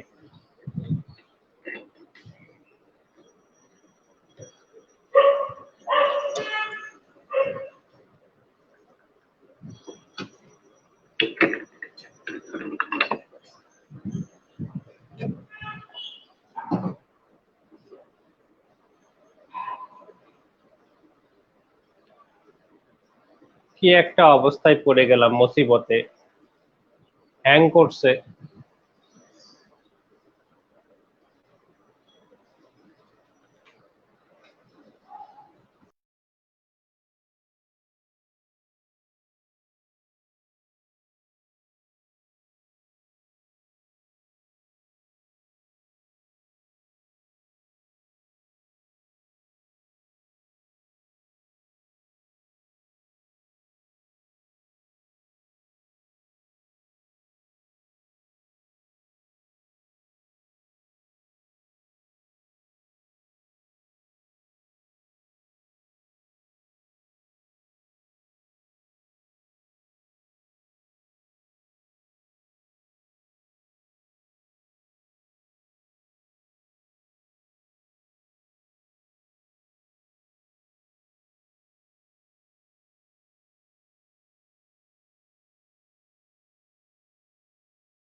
আচ্ছা, এই মাঝে মাঝে হচ্ছে যে কি একটা প্রবলেম হয়েছে, আর্কটিক প্ল্যান নিয়ে বলবো না, ওকে বলতেছি, ঠিক আছে। হ্যাঁ, শোনো, এই ডিজিটাল প্ল্যাটফর্মে ক্লাস নেওয়ার বহুত সুবিধা আছে। বহুত সুবিধা হচ্ছে যে আমি 9টার সময় ঘুম থেকে উঠে 9টা 35-এ তোমাদের ক্লাস শুরু করতে পারলাম বাসা থেকে। বাসায় বাসার ড্রেস পরে বাসা থেকেই জাস্ট হচ্ছে যে এসে ক্লাস শুরু করতে পারলাম। তোমরা তোমাদের বাসায় অনেকে এখন যাওয়া প্রয়োজন ওয়াশরুমে, কোমোডে বসেও তুমি ক্লাসটা করতে পারবে, এটা হচ্ছে সুবিধা। অসুবিধা মাঝে মাঝে নেটওয়ার্ক বাফারিং টাফারিং করবে, ফলে মাঝে মাঝে একটু অন্ধকারে আমরা চলে যাব, এটা একটা বিরতি, সেটাও তো একটা উপভোগ করার মতোই বিষয়। আচ্ছা শোনো, যদি তুমি একটু বিশ্বের মানচিত্রটা দেখো, এইরকম হচ্ছে তো বিশ্বের মানচিত্র, এরকম হচ্ছে বিশ্বের মানচিত্র। জাস্ট হচ্ছে যে আমি একটা থিমেটিক মানচিত্র আঁকতেছি আর কি, এরকম বিষয়। এটা হচ্ছে ইউরোপ মহাদেশ, এটা হচ্ছে আফ্রিকা মহাদেশ, এটা হচ্ছে নর্থ আমেরিকা মহাদেশ, নর্থ আমেরিকা মহাদেশ, এটা হচ্ছে সাউথ আমেরিকা মহাদেশ, এটা হচ্ছে ওশেনিয়া, ওশেনিয়া। আচ্ছা এই জায়গায় চিন্তা করো, এই জায়গায় চিন্তা করো হচ্ছে ইন্ডিয়া, এটা হচ্ছে ইন্ডিয়া। এই জায়গায় চিন্তা করো হচ্ছে চায়না, এটা বিশাল এলাকা জুড়ে তো রাশিয়া, ইউরোপ পর্যন্ত বিস্তৃত। এইখানে যে মহাসাগরটা আছে সেটার নাম কি? আটলান্টিক। আটলান্টিক। ভারতের নিচে যেটা সেটা হচ্ছে Indian ocean, Indian ocean, Bharat মহাসাগর। চায়না যে কাজটা করতে চাচ্ছে সেটা তোমাদেরকে বলি। চায়না হচ্ছে এই দিক দিয়ে 2টা 3টা 4টা 5টা 6টা, 6টা টান দিয়েছি না? এই যে টানগুলো দিলাম, ধরো 1 2 3 4 5 6, এই যে 1 থেকে 6 পর্যন্ত লিখেছি, 1 থেকে 6, এগুলো হচ্ছে ওই 1 নাম্বার যেটা বলেছিলাম, সেটি হচ্ছে land based connectivity. Land based connectivity China গড়ে তোলার চেষ্টা করতেছে। আরেকটি হচ্ছে চায়না যেটি করছে সেটি হচ্ছে সমুদ্র পথে তা চায়না থেকে এই ভারত মহাসাগর হয়ে এদিকে যাবে। এই যে যেটা আমি এঁকেছি এটা হলো গিয়ে তোমার সমুদ্র পথে। আর এই চায়না একটা কর্মসূচি গ্রহণ করেছে, সেটি হচ্ছে যে এই চায়না থেকে একদম রাশিয়ার উপর দিক দিয়ে এই ইউরোপে চলে যাবে। এইটাকে তারা বলছে হচ্ছে পোলার সিল্ক রোড। পোলার সিল্ক রোড তারা একটা প্ল্যান গ্রহণ করেছে, সেটি হচ্ছে পৃথিবীর উত্তর দিকে তাদের তেমন কোনো কার্যক্রম নেই, বাট উত্তর দিক দিয়েও তারা হচ্ছে তাদের ক্ষমতাকে সম্প্রসারণ করতে চায়। তারা উত্তর দিক দিয়েও রুট তৈরি করতে চায় পৃথিবীর উত্তর দিক দিয়ে, যেটাকে তারা বলছে আর্কটিক পলিসি। সেই আর্কটিক পলিসি হিসেবে তারা এই উপর দিক দিয়ে একটা রোড তারা করতেছে। রোড বলতে সমুদ্র পথে একটা যোগাযোগ তারা করছে, যেটাকে তারা বলছে হচ্ছে নাম দিচ্ছে পোলার সিল্ক রোড, যেটা চায়না থেকে রাশিয়ার উপর দিক দিয়ে ইউরোপ পর্যন্ত। এটা হচ্ছে পোলার সিল্ক রোড। আর যেটা 2 নম্বরে বলেছিলাম মেরিটাইম সিল্ক রোড, সেটা তো বুঝতেই পারলো যে ভারত মহাসাগর দিয়ে সমুদ্র পথে একটা যোগাযোগ। আর চায়না থেকে রাশিয়া, চায়না থেকে এই যে ইন্ডিয়া, বাংলাদেশ, চায়না থেকে পাকিস্তান, চায়না থেকে মধ্য এশিয়ার দেশগুলান, হ্যাঁ, এই এই হচ্ছে যে 6টা বলেছি, 6টা হচ্ছে ল্যান্ড বেজ তারা করিডোর স্থাপন করবে। তাহলে এখানে একটা জিনিস একটু মাথায় রাখবা বা মনে রাখবা যে 1 নাম্বার যে টপিকটা, চীনের যে উদ্যোগটা সিল্ক রোড ইকোনমিক বেল্ট, সেখানে 6টা স্থল করিডোর থাকবে।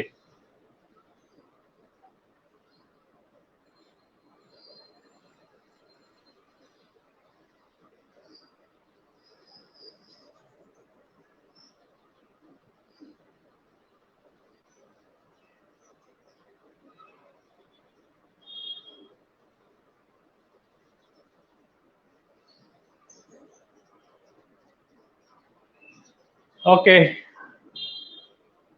এই হচ্ছে silk road economic belt.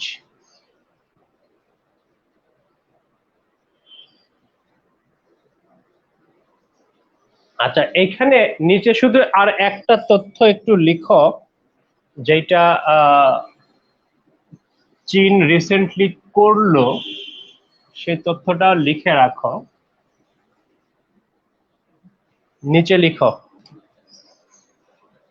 Note, নিচে একটা নোটের মধ্যে লিখো, নোটের মধ্যে বিআরআই কে গতিশীল করতে, বিআরআই কে গতিশীল করতে চীন ইরানের সাথে, চীন ইরানের সাথে, চীন ইরানের সাথে, চীন ইরানের সাথে 2021 সালের 17 মার্চ একটি চুক্তি করেছে, একটি চুক্তি করেছে যার মেয়াদ 25 বছর, যার মেয়াদ 25 বছর। বিআরআই কে গতিশীল করতে চীন ইরানের সাথে 2021 সালের 17 মার্চ একটি চুক্তি করেছে যার মেয়াদ 25 বছর, যার মেয়াদ 25 বছর। লিখো, নোটের মধ্যে লিখো। এই কি নিয়ে কারে কে কি মিষ্টি খাওয়াচ্ছ?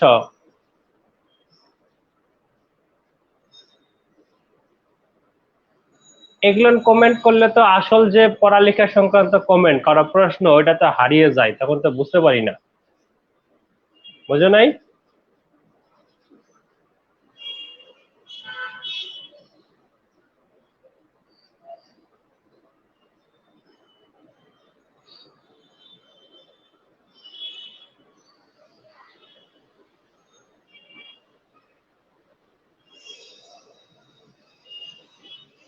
এগুলো লিখলে ওই যে মুশকিল হয় কখন জানো,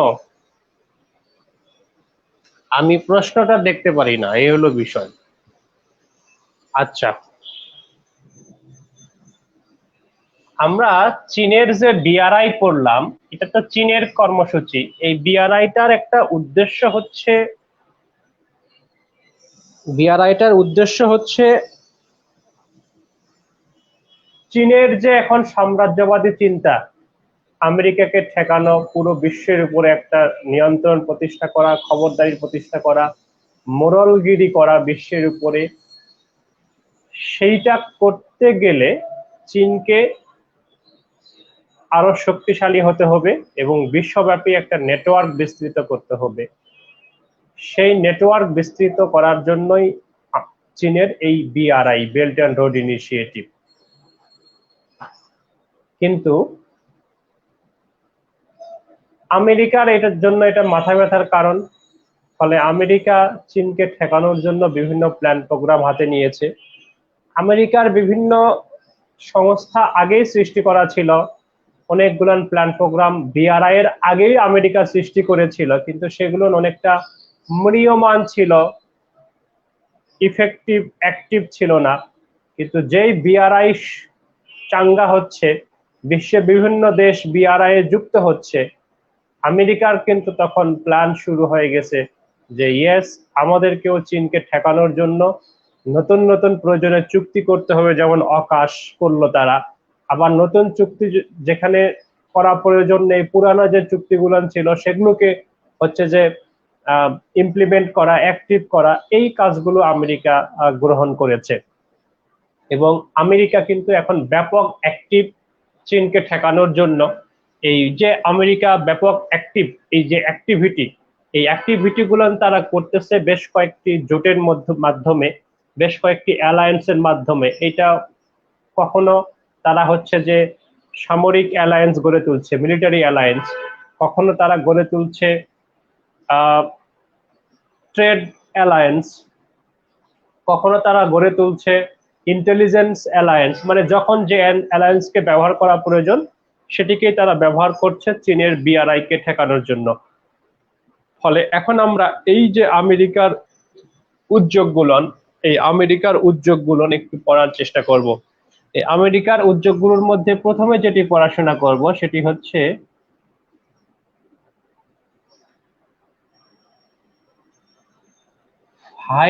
ফাইভ আইজ, পাঁচ চোখ, পাঁচটা চোখ, চোখ, আই, চোখ তো বোঝো নাকি, আই, চোখ।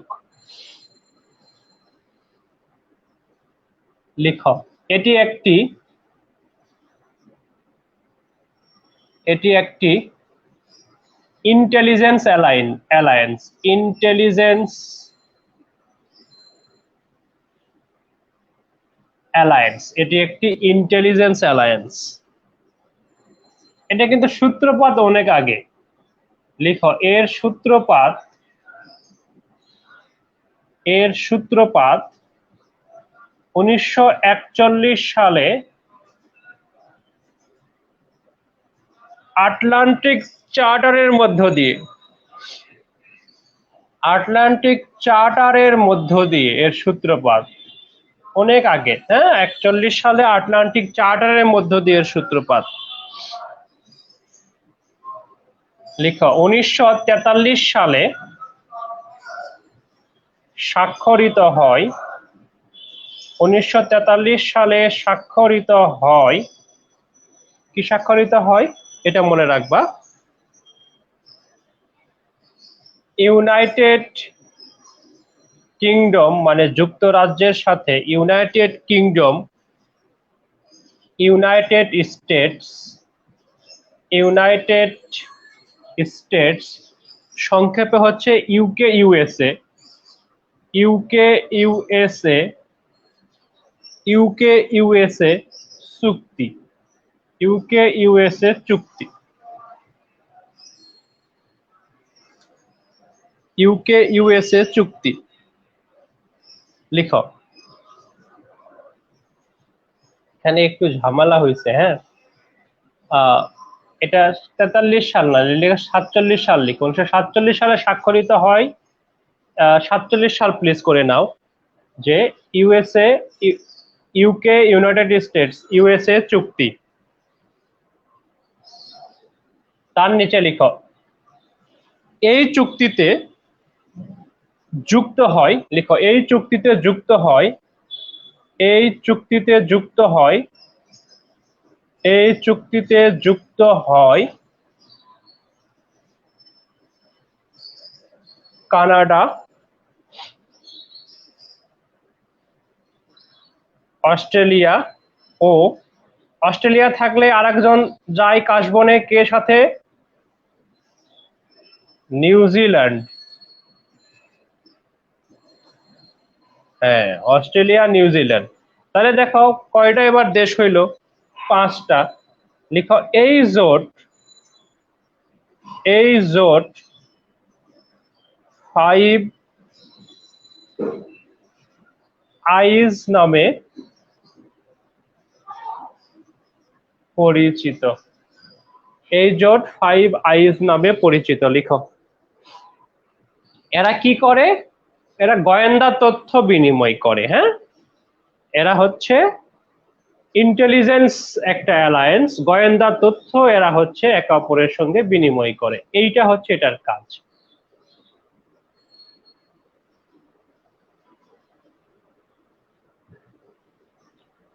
ট্রোজেন আজাদ কালাম, ওয়ালাইকুম আসসালাম। মাঝে মাঝেই, আচ্ছা আগে লিখি নাই, আগে আমি হচ্ছে যে হয়তো দুই একটা মিস করে গেছি, সমস্যা কি? আগে না লিখলে আর পড়া হবে না? বা লিখে নাও, আগের ওই জায়গায় লিখে নাও, সমস্যা কি ভাই?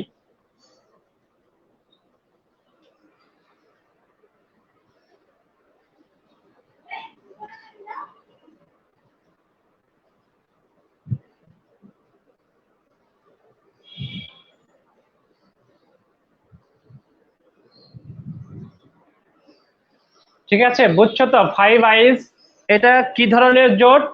ইন্টেলিজেন্স মানে কি? গোয়েন্দা তথ্য আদান প্রদান করে। চীনের কাছাকাছি এদিকে দেশগুলো আছে হচ্ছে অস্ট্রেলিয়া, নিউজিল্যান্ড, এরা তথ্য কালেকশন করে আমেরিকাকে দেয়। বিভিন্ন দেশে এরা বিভিন্ন এদের মেকানিজম আছে, সেই মেকানিজমে তারা গোয়েন্দা তথ্য সংগ্রহ করে এগুলো নিয়ে এক করে বিশ্লেষণ করে এদের যারা শত্রুপক্ষ তাদেরকে তারা ঠেকানোর চেষ্টা করে।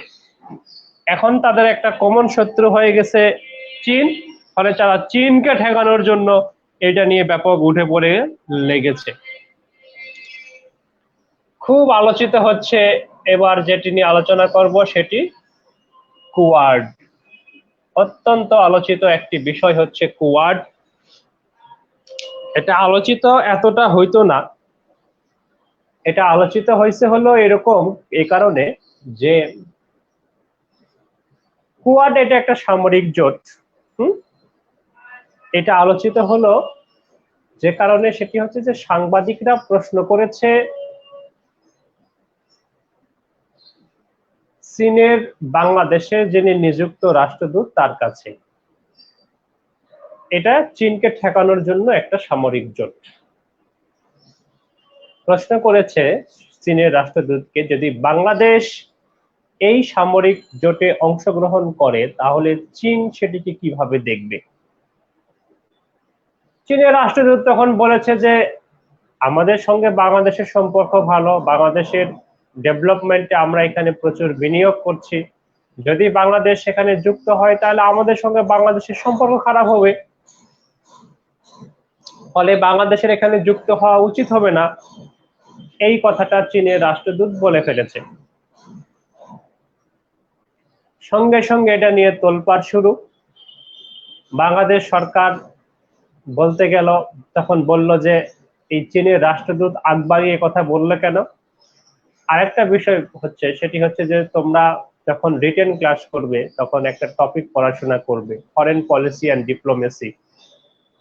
সে ফরেন পলিসি অ্যান্ড ডিপ্লোমেসিতে কূটনীতিবিদদের কাজ পড়ানো হয়, তারপরে কূটনীতিবিদদের ডুজ অ্যান্ড ডন্টস পড়ানো হয়, কূটনীতিবিদরা কি করতে পারে কি করতে পারে না সেগুলো পড়ানো হয়।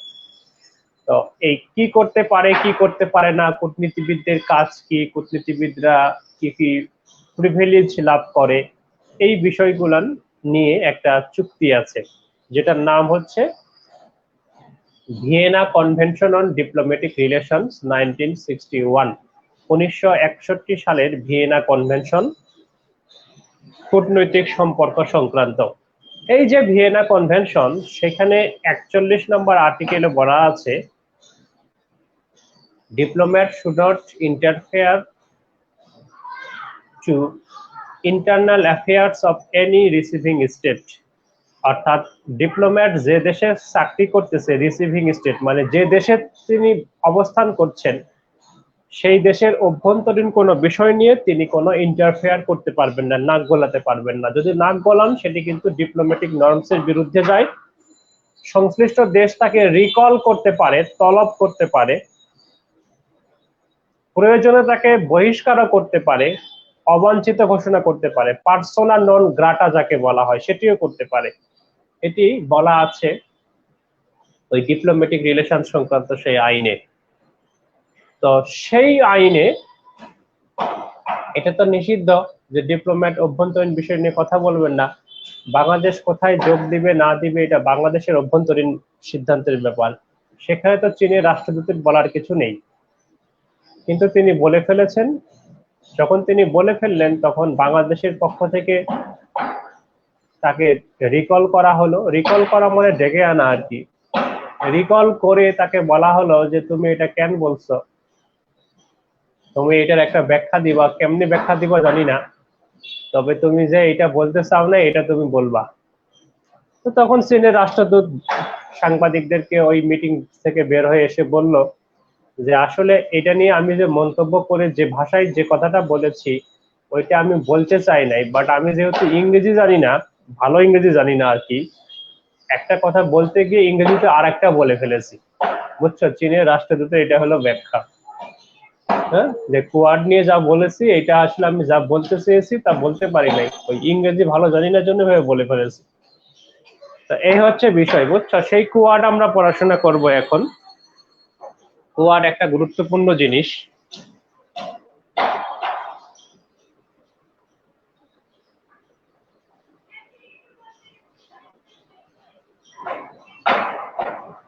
ইন্টেলিজেন্স এগ্রিমেন্টের কাজ কি একই? ইন্টেলিজেন্স এগ্রিমেন্টের কাজ একই। ইন্টেলিজেন্স মানেই হলো গোয়েন্দা তথ্য বিনিময় করবে, গোয়েন্দা তথ্য সহযোগিতা করবে।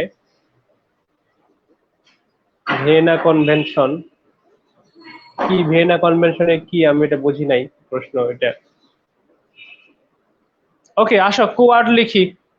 আচ্ছা, কোয়াড লেখার আগে আগে বলি, সেটি হচ্ছে ইউনিল্যাটারাল মানে কি? একপক্ষীয়। বাইল্যাটারাল মানে কি? দ্বিপক্ষীয়। ট্রাইল্যাটারাল মানে কি? তিন পক্ষীয়। এইরকমে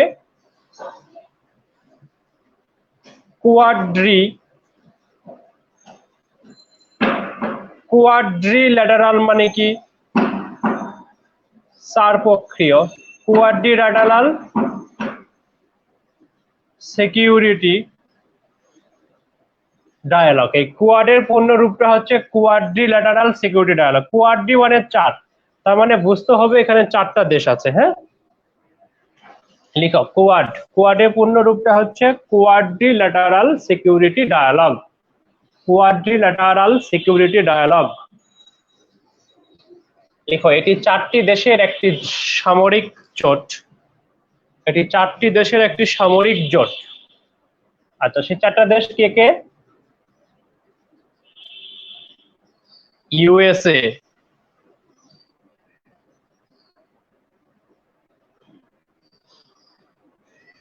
ইন্ডিয়া,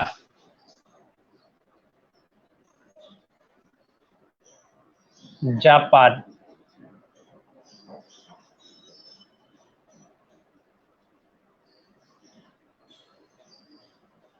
অস্ট্রেলিয়া।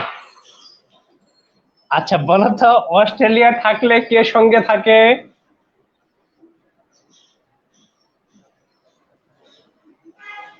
নিউজিল্যান্ড থাকে। এখানে নিউজিল্যান্ড নাই। কেন নাই? নিউজিল্যান্ড আবার ভালো, সে কাজ বনে কেবল ছবি তুলতেই যায়। কিন্তু এই জোটটা ছবি তোলার পাশাপাশি আরো অনেক কিছু করার জন্য প্রতিষ্ঠিত হয়েছে। চীনকে সামরিকভাবে ঠেকানোর জন্য প্রতিষ্ঠিত হয়েছে। নিউজিল্যান্ড এগুলোর ঠেকাঠেকির কামে যায় না। নিউজিল্যান্ডে নিজেদেরকে ঘোষণা করেছে নিউক্লিয়ার নিউট্রাল কান্ট্রি। তারা এই সব সামরিক মহড়ায়, সামরিক জোটে পরমাণু অস্ত্র-টস্ত্র ব্যবহার করা হবে, কিংবা পরমাণু বিষয়ক সাবমেরিন ব্যবহার করা হবে, এগুলোতে হচ্ছে নিউজিল্যান্ড যাবে না। অস্ট্রেলিয়াকে বলছে এছাড়া তোমরা এসব বাদ দিয়ে যত প্রোগ্রামে তোমরা যাও আমাদেরকে সাথে করে নিয়ে যাও, আমরা যাব, বাট এই টাইপের প্রোগ্রামে আমরা যাব না। সে কারণে কিন্তু নিউজিল্যান্ড এটাতে নাই। বুঝতে পারছো? এই 4টা দেশ হচ্ছে কোয়াডের সদস্য। এখন এটা কিন্তু নতুন প্রতিষ্ঠা না, নতুন করে আলোচনায় আর কি। লিখো প্রতিষ্ঠা 2007 সালে, প্রতিষ্ঠা 2007 সালে। লিখো প্রতিষ্ঠা 2007 সালে। লিখো অনুরূপ অনুরূপ একটি জোট আছে। লিখো অনুরূপ একটি জোট আছে, কোয়াডের মতো একটি জোট আছে যার নাম মালাবর এক্সারসাইজ। যার নাম মালাবর এক্সারসাইজ। লিখো এটি মূলত সামরিক মহড়া। এটি মূলত সামরিক মহড়া। লিখো অনুরূপ একটি জোট আছে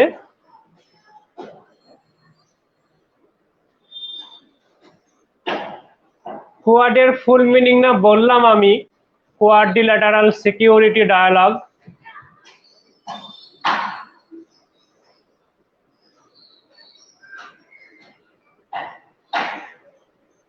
কোয়াড্রিল্যাটারাল সিকিউরিটি ডায়ালগ।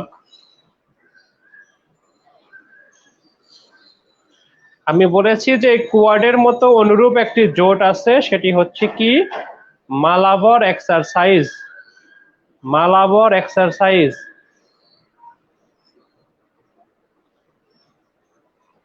লিখো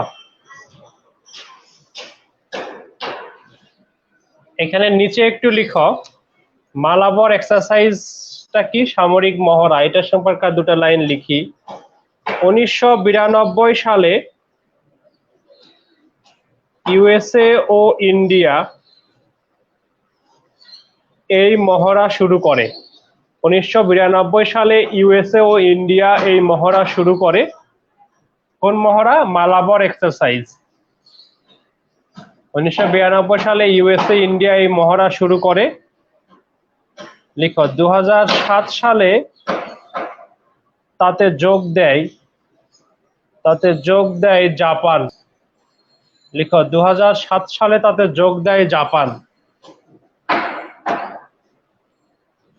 লিখো মাঝে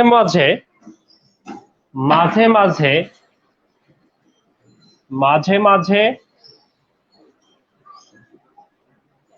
অস্ট্রেলিয়া ও সিঙ্গাপুরও এতে যোগ দেয়।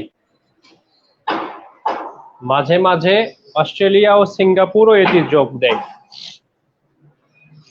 মাঝে মাঝে অস্ট্রেলিয়া সিঙ্গাপুরও এতে যোগ দেয়।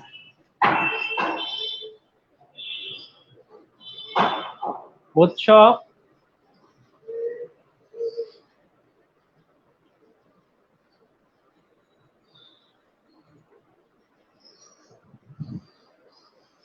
এই যে ট্রোজান আজাদ কালাম তোমাদের কল্যাণে লিখে দিচ্ছে সুন্দর করে।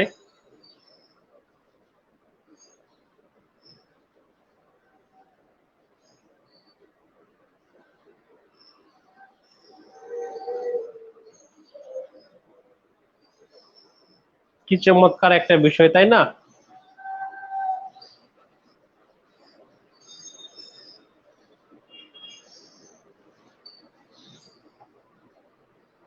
এবারে যেটি আমরা আলোচনা করব সেটি হচ্ছে অকাশ। খুবই আলোচিত, যদিও এটা হয়তো তোমাদের পরীক্ষায় আসবে না, কিন্তু এমনও হতে পারে আগামীকালকে যে এনএসআই পরীক্ষা দিবা সেখানে চলে আসবে। অকাশ তো বুঝতেই পারছো যে, আচ্ছা প্রথম কথা হচ্ছে লিখবা এটি একটি এটি একটি নিরাপত্তা জোট। এটি একটি নিরাপত্তা জোট। এটি একটি নিরাপত্তা জোট।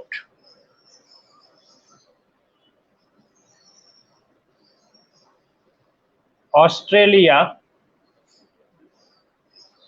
লেখো অস্ট্রেলিয়া, ইউকে ও ইউএসএ এর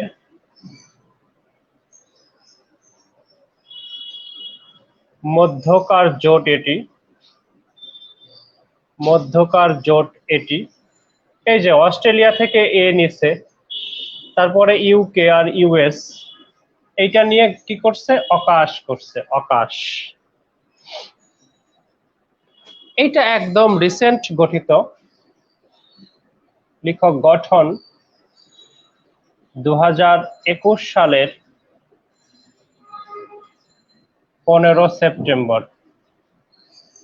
15 সেপ্টেম্বর 2021 সালের 15 সেপ্টেম্বর এটা গঠিত হয়েছে। আচ্ছা, নিচে একটু তথ্য লিখো যে এর অন্যতম উদ্দেশ্য, লিখো অন্যতম উদ্দেশ্য অস্ট্রেলিয়াকে, অন্যতম উদ্দেশ্য অস্ট্রেলিয়াকে পরমাণু সাবমেরিন তৈরিতে সহায়তা করা। পরমাণু সাবমেরিন তৈরিতে সহায়তা করা। পরমাণু সাবমেরিন তৈরিতে সহায়তা করা। অস্ট্রেলিয়াকে পরমাণু সাবমেরিন তৈরিতে সহায়তা করা। আচ্ছা, কিন্তু প্রকৃত উদ্দেশ্য আর কি? প্রকৃত উদ্দেশ্য বলি, প্রকৃত উদ্দেশ্য চীনকে ঠেকানো। প্রকৃত উদ্দেশ্য হচ্ছে চীনকে ঠেকানো। আচ্ছা, তোমাদের যখন আমি কোল্ড ওয়ার ক্লাস নিয়েছিলাম, কোল্ড ওয়ার ক্লাস, তখন আমি তোমাদেরকে কোল্ড ওয়ার ক্লাসে আমি বলেছিলাম, আচ্ছা কোল্ড ওয়ার ক্লাসে তোমাদেরকে আমি ওই সামরিক প্রতিযোগিতা পড়িয়েছি। সেখানে আমি বলেছিলাম যে 1949 সালে আমেরিকা ন্যাটো তৈরি করে সোভিয়েত ইউনিয়নকে ঠেকানোর জন্য। এরপরে আমেরিকা আরেকটা সংগঠন তৈরি করেছিল, সেটি হচ্ছে আনজুস। আনজুস, আনজুস কি? অস্ট্রেলিয়া,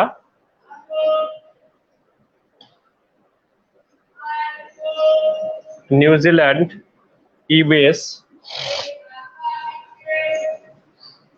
সিকিউরিটি ট্রিটি। এটা একটা সামরিক জোট 1951 সালে করেছিল আমেরিকা, যেটা সদর দপ্তর ছিল ক্যানবেরা, অস্ট্রেলিয়া। Canberra, Australia. কিন্তু আমি কিছু আগেই বলেছি যে নিউজিল্যান্ড নিউক্লিয়ার ফ্রি ঘোষণা করেছে, ফলে আনজুস এই জোটটা মূলত এখন অকার্যকর। যেহেতু অকার্যকর, এদিকে চীনও শক্তিশালী হচ্ছে এই সমুদ্র অঞ্চলে, ফলে আমেরিকা নিউজিল্যান্ডকে বাদ দিয়ে এখানে যুক্তরাজ্যকে সাথে নিয়ে একটা নতুন জোট তারা তৈরি করলো। উদ্দেশ্য ওই একই, যাতে করে ঠেকানো যায়, কাকে ঠেকানো যায়? যাতে হচ্ছে গিয়ে তোমার চীনকে। এই উদ্দেশ্য নিয়ে এটা তৈরি করলো। ফলে এটা লিখে রাখো, এটাও একটু লিখে রাখো, যদি পরীক্ষায় এটা দিয়ে দেয় যে আনজোশ কত সালে প্রতিষ্ঠিত, মানে সাম্প্রতিক প্রশ্ন আকারে না হলেও, তাই না?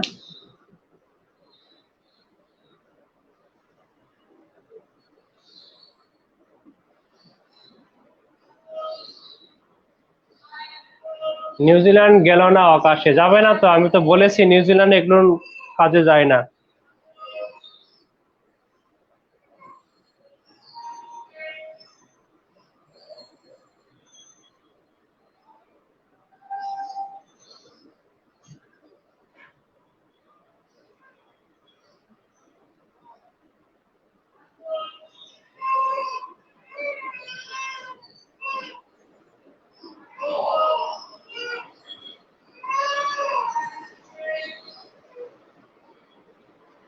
ওকে, এইবারে আর একটা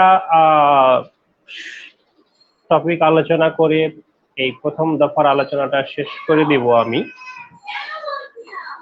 প্রথম দফার আলোচনাটা আমি শেষ করে দিব।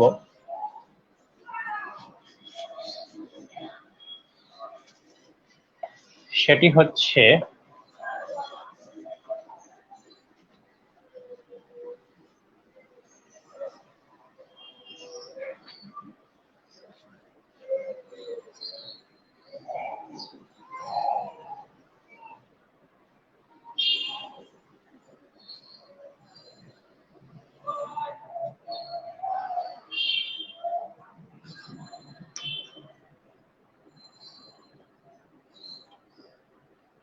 G7 and B3W, G7 and B3W। আচ্ছা, G7 এটা তোমরা হচ্ছে যে জানো, তারপরে একটু লিখে নিই যে G7 হচ্ছে ধনী দেশগুলোর একটি জোট। ধনী দেশগুলোর একটি জোট, ধনী দেশগুলোর একটা জোট, এটা পৃথিবীর ধনী দেশগুলোর একটা জোট। তথ্যটা লিখো, 1975 সালে প্রতিষ্ঠিত হয় G6 নামে, G6 নামে প্রতিষ্ঠিত হয়। 75 সালে প্রতিষ্ঠিত হয় G6 নামে। তখন 6টা দেশ সদস্য ছিল, তাই এটার নাম ছিল G6। ওকে, G6 নামে এটি প্রতিষ্ঠিত হয়। 1976 সালে কানাডা যুক্ত হলে, 1976 সালে কানাডা যুক্ত হলে নাম হয় G7। যখন কানাডা যুক্ত হলো তখন নাম হয় G7। এখানে আরো ঘটনা ঘটে, সেটি হচ্ছে 1998 সালে রাশিয়া যুক্ত হলে নাম হয় G8 নাম হয়ে গেছিল, কিন্তু 2014 সালে রাশিয়া বাদ হলে নাম হয় আবার G7। তার মানে এখন আবার G7। তাহলে এই G7 এ দেশগুলান কারা কারা আছে এটা একটু আমাদের জানা দরকার। আমি বলেছি যে G7 এর দেশগুলান হচ্ছে পৃথিবীর ধনী দেশগুলান, ক্ষমতাধর দেশগুলান। ক্ষমতাধর দেশের মধ্যে এখানে তো ইউএসএ থাকবে, ক্ষমতাধর দেশের মধ্যে এখানে ইউকে থাকবে, এখানে হচ্ছে যে ফ্রান্স থাকবে, এখানে হচ্ছে জার্মানি থাকবে, জার্মানি থাকবে। ওকে, তারপরে আমরা বলেছি যে এখানে কানাডা পরে যুক্ত হয়েছে, কানাডা।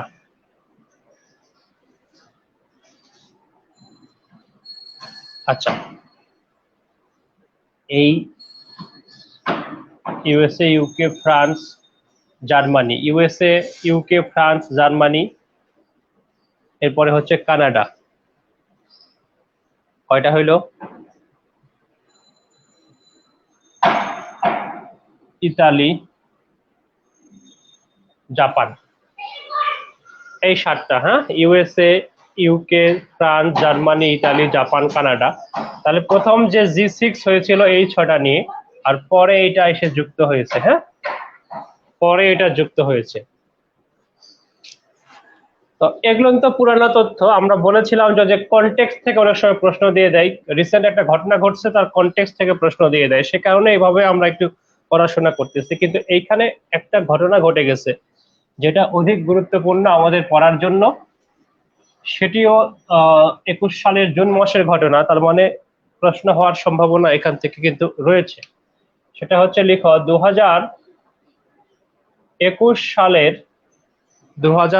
সালের 11 থেকে 13 জুন 2021 সালের 11 থেকে 13 জুন ইংল্যান্ডে G7 এর 47তম সম্মেলন অনুষ্ঠিত হয়। ইংল্যান্ডে G7 এর 47তম সম্মেলন অনুষ্ঠিত হয়। লিখো। এই সম্মেলনে BRI এর বিকল্প হিসেবে এই সম্মেলনে BRI এর বিকল্প হিসেবে build better back world B3W গঠন করা হয়। দেখো, এই সম্মেলনে BRI এর বিকল্প হিসেবে বিল্ড ব্যাক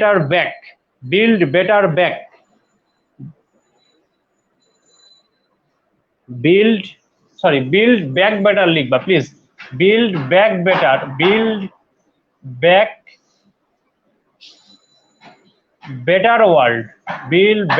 বেটার ওয়ার্ল্ড 3টা বি আর কি, এখানে B3 বলা হচ্ছে, B3W প্রতিষ্ঠিত হয়। লিখো, প্রতিষ্ঠিত হয়।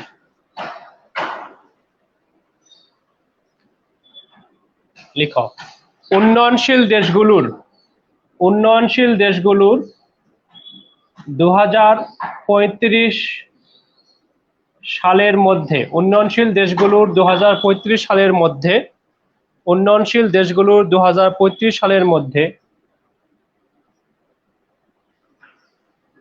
40 বিলিয়ন ডলার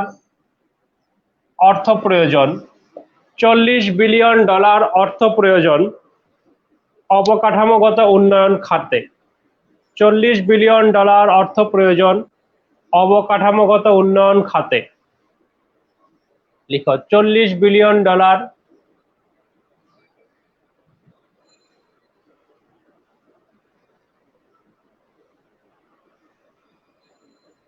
অর্থ প্রয়োজন অবকাঠামোগত খাতে।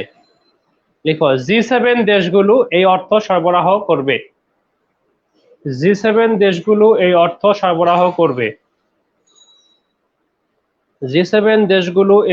সরবরাহ করবে। 2035 সালের মধ্যে উন্নয়নশীল দেশগুলোর প্রয়োজন পড়বে 40 বিলিয়ন ডলার, আর এই দেশগুলো সেটা দিবে। মানে এই দেশগুলো যদি উন্নয়নশীল দেশগুলোকে অর্থ দেয়, তাহলে তারা BRI না গিয়ে এদের সঙ্গে থাকতে পারে, সেই উদ্দেশ্য নিয়ে এটা করা। এই হচ্ছে বিষয়, বুঝছো?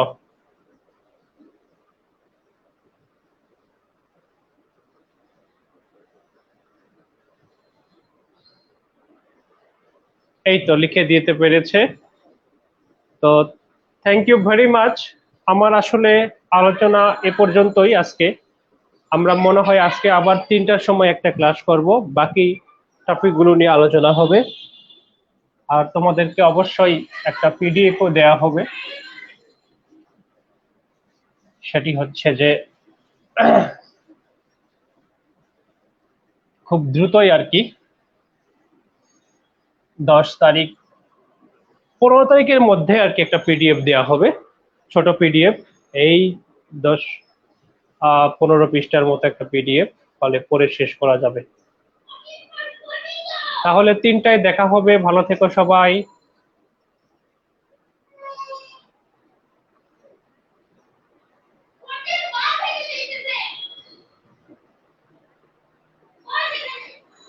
ওকে, থ্যাংক ইউ।